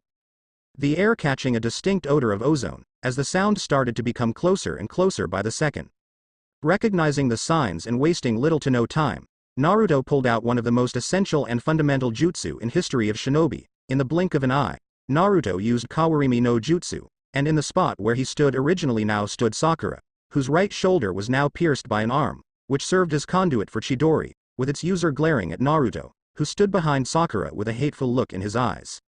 Without even a word, Sasuke pulled his hand out of Sakura's shoulder and pushed her away from his path, caring not in the slightest that he had just nearly killed her and now she was bleeding profoundly. His main focus now was upon the former block-headed blonde ninja, now turned raven-haired Ronin, who already laid his hand on his sheathed left sword. A free piece of advice, Teme. You want kill someone, make sure that they don to hear you. Why this Chidori is called an assassination technique is beyond me, Naruto commented, as Sasuke scowled, while Uzumaki looked at his traitor mark adorning his right side of face. I must admit, this little mark certainly suits you, Sasuke. A fitting mark for the filth of caliber, though it could use a second one. You call me an Uchiha, filth? Sasuke arrogantly asked, as he pulled out his sword. Weren't to you the one to substitute with this pink worthless whore here just now? And what makes you so much better than me? Well, I wouldn't call Sakura here entirely worthless. At least now that she proved to be useful for something. As for filth, considering my banishment, animosities, bias and etc., I believe I am more than justified in my actions. Especially considering how you Vei just invaded my private land and threatened me. So I am fully entitled to using self-defense, Naruto calmly stated. But not letting go of his glare, and as for why I am better than you. Teme, I have done many terrible things, Sasuke. Some of them would make the little cleaning up of your clan look tame and innocent. Naruto caught a glimpse of hateful glare directed towards him. But everything that I had done was a part of my job, and all of those actions were either to fasten the ends of conflicts, save lives, prevent wars, or stop a brewing catastrophe, and I Vei never during those missions had turned on my teammates, or more importantly, on the kids that were responsibility, unlike a certain Uchiha filth that stands before me. All that Naruto caught was a smirk of Sasuke, not even a glimpse of regret or sorrow, but pride and arrogance. So, that little bitch Makoto survived. I knew I should Vei burned her with my new power, just to test it out, but I guess I was too sentimental. Sasuke closed his eyes, before opening them and revealing his new eyes, in a pattern of an atom, looking directly at Naruto. No matter, once I am finished with you and whoever is in that house of yours, she taste my new power.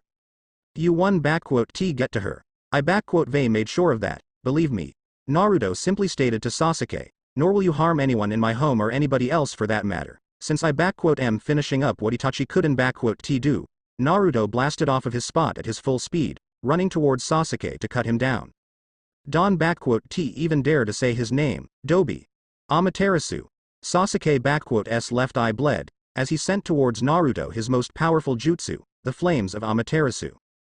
Sasuke was already planning to celebrate his victory, when he saw a flash of black and red right before his flames had appeared and began to burn the empty soil, with steam appearing from the contact with the mist.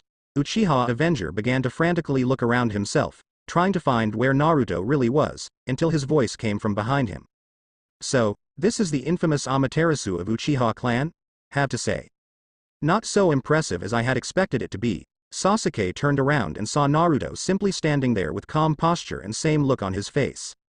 A fusion of Yinten with Kaiten, creating a pseudo-Kekkei Toda known as Enten or Inferno style, while achieving the creation of Enten itself is nothing short of a miracle and genius of highest praise. To find out that Amaterasu just spawns those flames like that is kinda lame, Naruto commented, as Sasuke mentally sent his next blast of Amaterasu towards him, only for Naruto once again disappear from the view at the last second. Stop playing around and stand still, Dobi. You think your little advanced Shunshin will save your neck all the time? Sasuke called him out, looking around. You think that I am using Shunshin here? Sasuke, you honestly disappoint me. Naruto spoke up in a mocking tone of voice, staying away from his view. For a so-called genius from Uchiha clan and favorite student of Kakashi Hatake, I would expect you to recognize the technique that had cost Izuna Uchiha his life at the hands of my ancestor, Tobirama Senju. So, you really do use Hiraishin no Jutsu? And did I hear you right? Did you just claim the second Hokage to be your ancestor? Sasuke snarled out, with a chuckle coming from Naruto. What is so funny, you worthless Dobi? Oh, I am just laughing at how blatantly ignorant and arrogant people can be. Sasuke, after all, it is common knowledge in Konoha now that Minato Namikaze is son of Tsunade Senju, granddaughter of Hashirama Senju and grandniece to Tobirama Senju. I am sure that everyone now and their dog knows about it in elemental nations. Along with Menma Namikaze being his son, and Naruto Uzumaki, yours truly, being his older brother, from the same father and mother, Naruto explained in a mockingly teaching voice to Sasuke, further aggravating him. So you see, I am not only great-great-grandson of second Hokage, but also a direct descendant of first Hokage, his blood and bones, you know, it s almost an irony. A Senju is facing against an Uchiha, just like during Sengoku Jidai. Your pathetic clan never stood a chance. Aga isn't the true might of Uchiha. The only reason we even allied with you was out of pity. Sasuke taunted Naruto, and Izuna Uchiha was obviously a weakling, to have lost to a Senju so blatantly. Then Madara Uchiha was even more of a weakling, having been defeated by my grandfather. While having the might of Kyuubi on his side and true Mangekyo Sharingan on his side, Naruto taunted back to Sasuke, who growled, while Naruto appeared right behind him. Now, Sasuke, let me demonstrate why Clan Senju was always the one to put your clan in its place. Sasuke already began to turn, but even his new and improved eyes were unable to see the full series of Naruto hand seals, Enten, Kuroi Goen no Jutsu. And with that, right out of Naruto now opened mouth right toward Sasuke flew out a concentrated stream of pure black fire, more intense than Amaterasu flames that Sasuke had used before. Being caught nearly off guard, Sasuke just barely had managed to pull out his most powerful defense and technique in his arsenal. A torso of giant skeleton of purple chakra began to form up, as it had enclosed Sasuke in a protective shell, with skin forming on top of bones and forming a layer of purple chakra around Sasuke, who had expected that whatever trick Naruto had pulled on him would easily be swept away by his ultimate weapon of Uchiha clan, Susanoo. But this time, Sasuke luck ran thin, as Naruto Enten hit the ethereal being with full force and began to drive him back and melt it skin and even bones. Shocking Sasuke, whose eyes were bleeding, all of his muscles and bones were near the breaking point from the sheer pressure of keeping up the Susanoo active, yet, Naruto Enten was proving it enormous strength and power, serving as the example and result of Naruto most ambitious and probably one of the greatest feats achieving theorized by Tobirama Senju Enten and turning it into a reality. For Naruto and many, there was no mistake in saying that Tobirama Senju was an absolute genius in elemental manipulations and creation of jutsu of all calibers.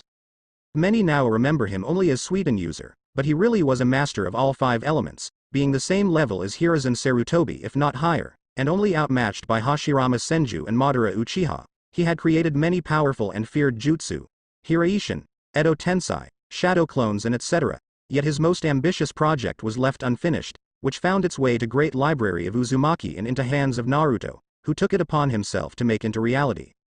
It took Naruto 4 years, over 2,000 shadow clones, the amount chakra equal to 5 tails from Kurama, along with her guidance, and countless failures to achieve the creation of Enten. The hardest part of creating Enten was finding the right Balanced and focused way to infuse Yinten, or Yin release, with Kaden, fire release, and just achieving the usage of Yin and Yang releases on a consistent is considered a feat equal to that of Kage, and Naruto only managed to pull that off after 2 years of training with Kurama and unlocking his dormant Senju genetics, which held one of the greatest bloodline gifts in entire world and one of the main reasons why Senju clan was feared as the strongest long before Hashirama Senju was born.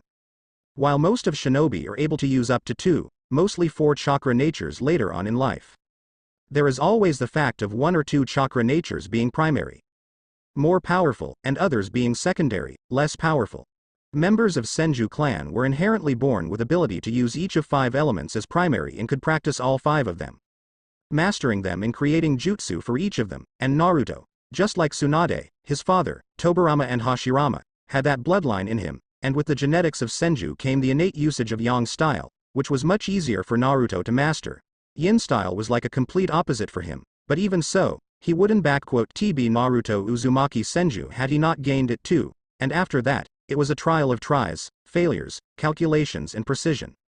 The end result ended up being Naruto using one of the most destructive natures in the world, which couldn't "be stopped by water style, even combined with wind."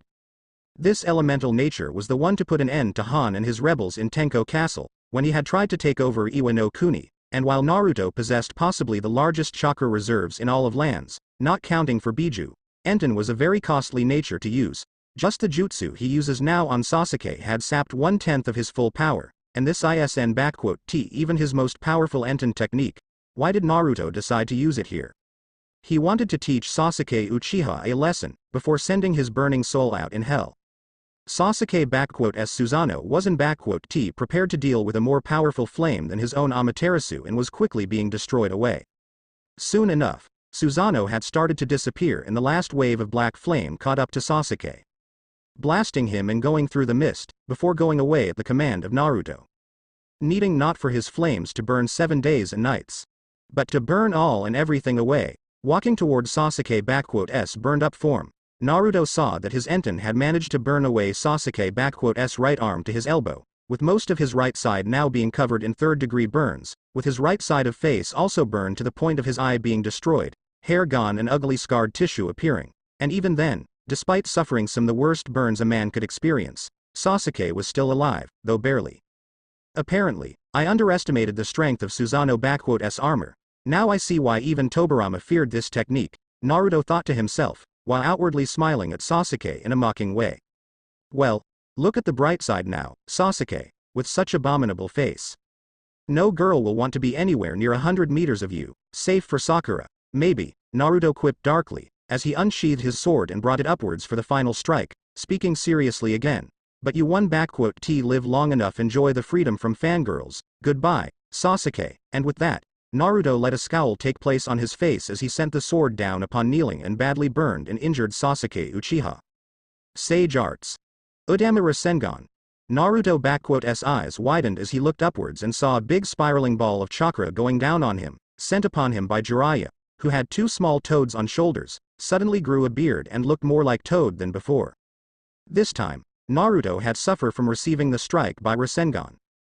Growling in pain as felt the spinning sphere attacking him much greater effect than he had expected.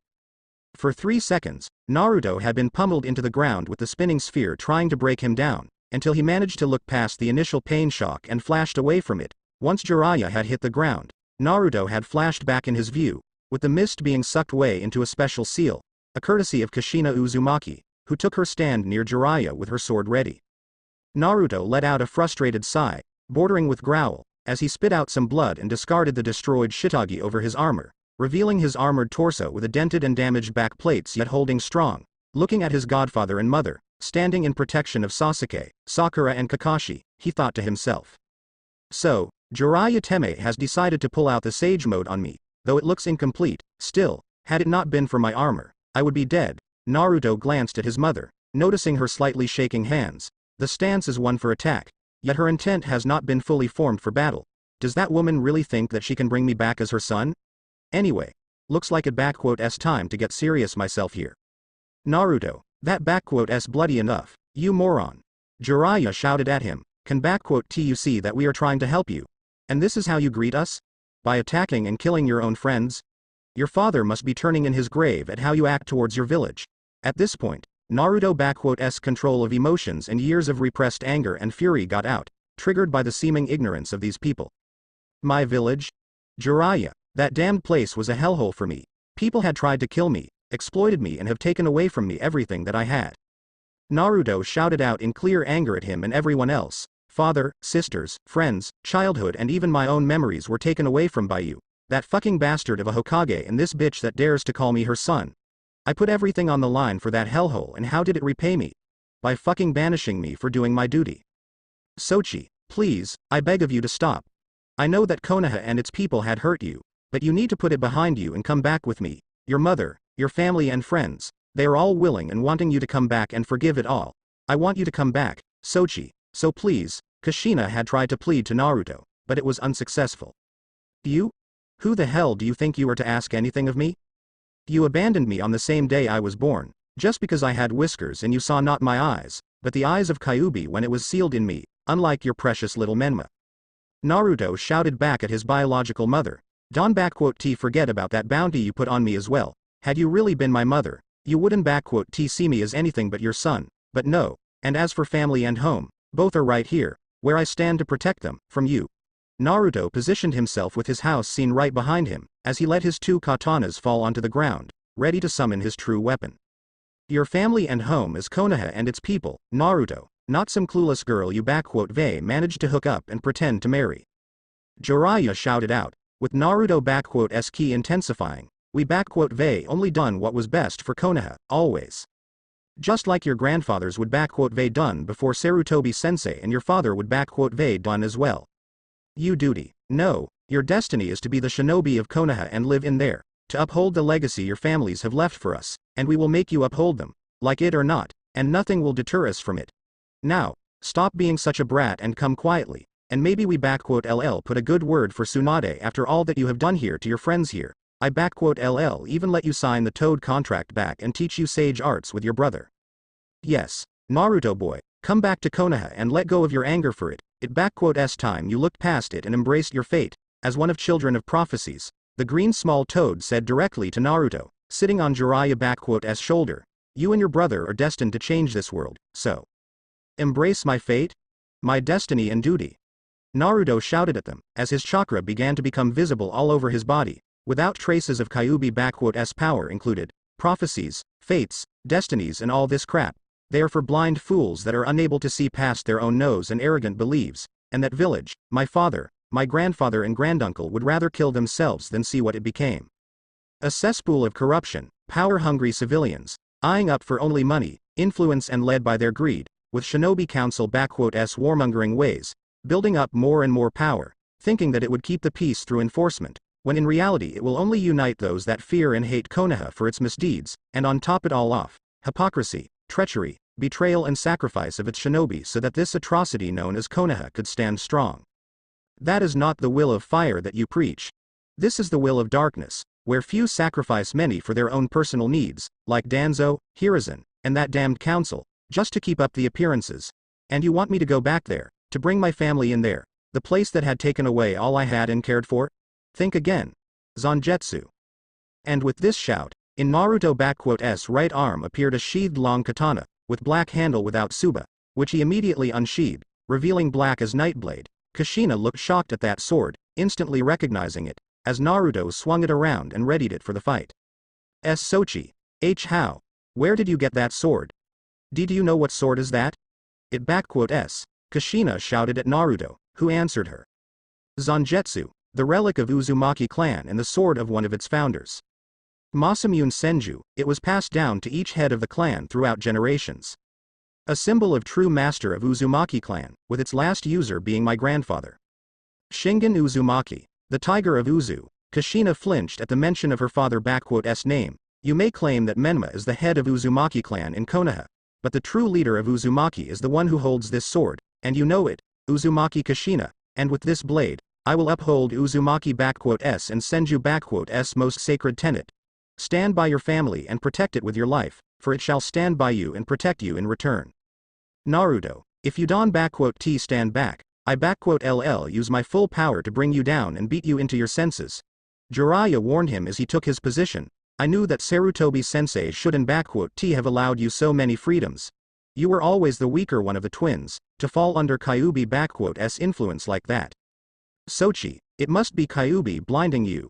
Don listened to its words.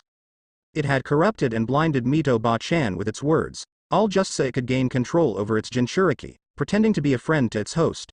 But I did not fall for it, nor did Menma, and I know you can be free of it too, just come with us.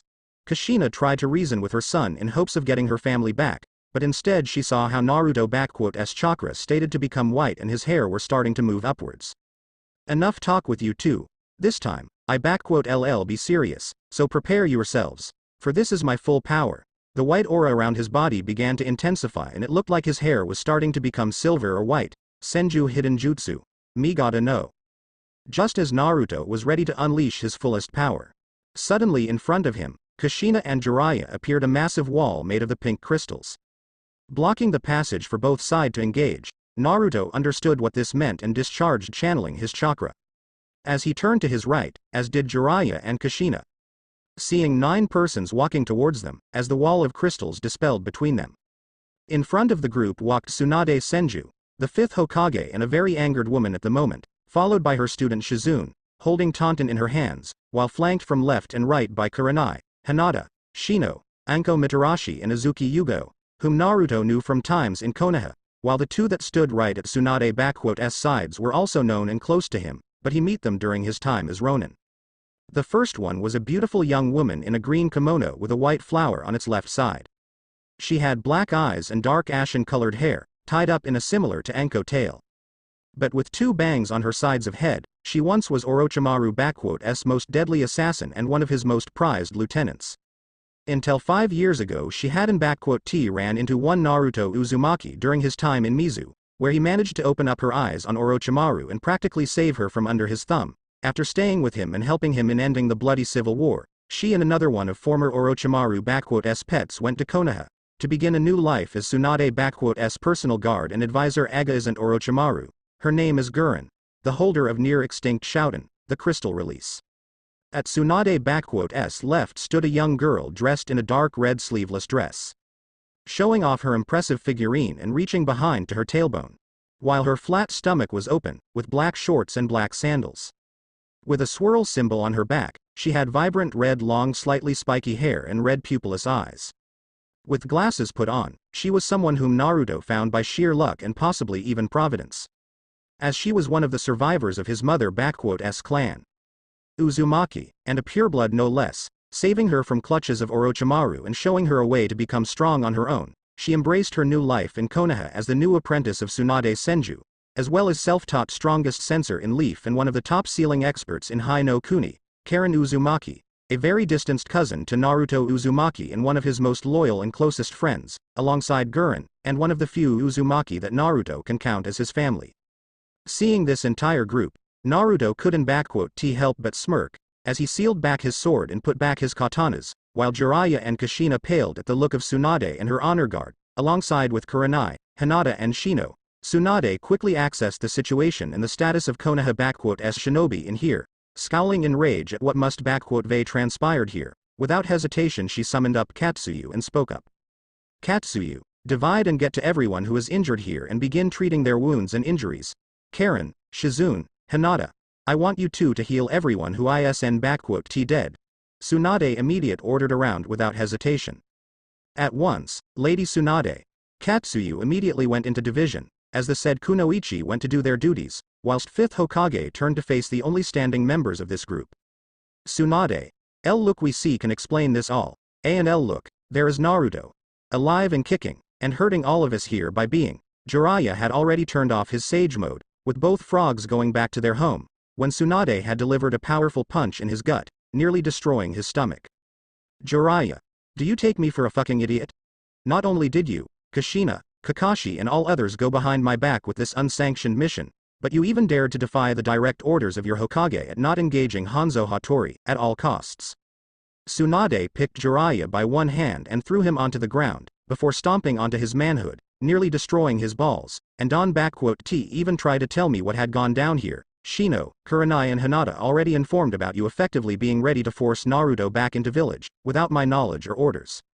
He was well within his rights to defend himself here and his family too, so as far as I see it, this was an unsanctioned mission with you, Kushina and other senior Jonin with everyone else here suffering for it. Karen, what *s the status? Lady Tsunade, most of them are alive. Choji was in genjutsu, while Shikamaru was placed into a paralysis through acupuncture. But I removed the Senbon from him accurately, so he *LL make a full recovery soon. Ino has a cracked skull, several ribs broken and a concussion. But nothing beyond Katsuyu and our abilities. Asuma Sarutobi is seriously injured in torso and head. But Hinata and Shizune are working on him, so he will probably live. Tenten and Neji were put to sleep through a sleeping poison, which was laced upon Senbons. As for Lee, his spine has been severed with a blade and surgical precision, so he won be able to walk. Even with our assistance, Sasuke Uchiha has third-degree burns. Loss of arm below elbow, right eye and needs serious attention right now. Sakura has a stabbing wound in her shoulder from what appears to be Chidori, with Katsuyu and me on it, while Kakashi is missing a Sharingan and had his nervous system shut down. The only Kiyas are Kiba Inuzuka and his Ninken Akamaru. Karen quickly informed Tsunade of what she had gathered from Katsuyu and her own shadow clones that worked here already, while Anko, Kurenai and Yugao stood shocked at hearing it. Holy fucking Kami. Gaki certainly didn't mess around, but to take down all of them alone, Naruto, just how strong did my little brother get without his sis? Anko thought to herself, looking at a new look of her surrogate brother. Damn, he was cute when he was little and blonde, but now, though I *LL miss the whiskers, the black suits him damn well. Hell, he *s grown into one hot damn walking lady killing machine right there. Anko admitted to herself with a healthy blush upon her face. Naruto, my little boy, if only I hadn't trusted Asuma and his father. I know I should be angry for Kiba, but I knew what crimes he committed, and I am sure you had your reasons to do what you had too, especially considering that you defended your home here. Kurenai with a tingle of sadness looked at her former adopted son. I hope we get to talk. If you really do remember me and Anko, you *ve grown so much, I really wish I could *ve done more to you. Naruto-kun, to think that a blonde helpless boy I had protected for such a long time had grown into such a strong and fine man, even though you *ve crossed blades with my fellow shinobi. I understand that you were within your right to defend yourself and your home here, Yugao admitted mentally, looking at him, not a trace of fatness, or scars of the past, you must *ve try to put behind what Konoha has done to you, yet here it comes again in your life. I hope you can forgive those that deserve it, Naruto-kun. Asuma, Sakura and Sasuke are near death. Lee is crippled for good this time, and Kiba Inuzuka is dead. When I get back to Konoha, that damn council will better have their graves dug out, since this is the last time I am allowing them to send Konoha sons and daughters to die like that. Tsunade raged on, taking a glance at Naruto. Naruto, as Hokage, I should be furious, but seeing what village has become, makes me only sad. Still, when it comes down to protecting Yusaka, Masamune and your wives, you aren't exactly to hold back, so I am actually surprised we have such low casualties. You must *ve known I would be on my way here. Tsunade, can you see? My Sochi is right over there and he refuses to. Kushina had tried to argue, but she was met with a death glare from her mother-in-law. Kushina, one word from that mouth of yours, and there will be one more KIA here. I *ve had it with your demands. Menma *s arrogance and with how you dishonor my son. May he rest in peace, out of my sight, both of you. I *LL deal with you later.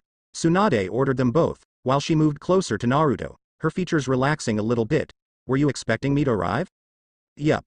Which is why I had my shadow clones to overwrite the barrier, Naruto explained, relaxing himself, letting his anger go away. Well, the cat is out of the bag now, Ka-chan, and all it took just shy and kind Hinata to blurt it out, after seeing my chakra, just my luck. Hey, try and live with my luck, then tell me how it feels. Tsunade and Naruto shared a laugh at this one. How are Yusaka-chan and Masamune-kun? Are they healthy? Nothing is wrong. Do they have enough of healthy food and? Tsunade immediately went into her Ba-chan mode, as Matabi and Naruto liked to call it. Yes, they are fine and well. Kura-chan makes sure that they eat only the healthiest and freshest of foods and vegetables. She takes it more seriously than me loving ramen. Naruto saw a smile appear on Tsunade face. They are sleeping for now, but would you like to stay for the night? They will be happy to see you, and Yusaka especially has been missing her Ba-chan. We don't T have enough room for all out here, but should have enough space for you, Kurenai, Anko, Karen and Gurren, but others. They LL manage, Don T worry, Naruto, and yeah, I LL stay for the night, Tsunade agreed. In fact, there is something I would like to discuss with you and your wives, Naruto-kun. I remember the deal and my promise I have made to you all those years ago, but there is no sugarcoating something like that. I take it you have some kind of mission for me, Ka-chan. Naruto asked of her. Yeah, and not just any kind of mission, Sochi. Tsunade said to him with a breath. I need you to come back to Konoha with me to save it. Thanks for watching.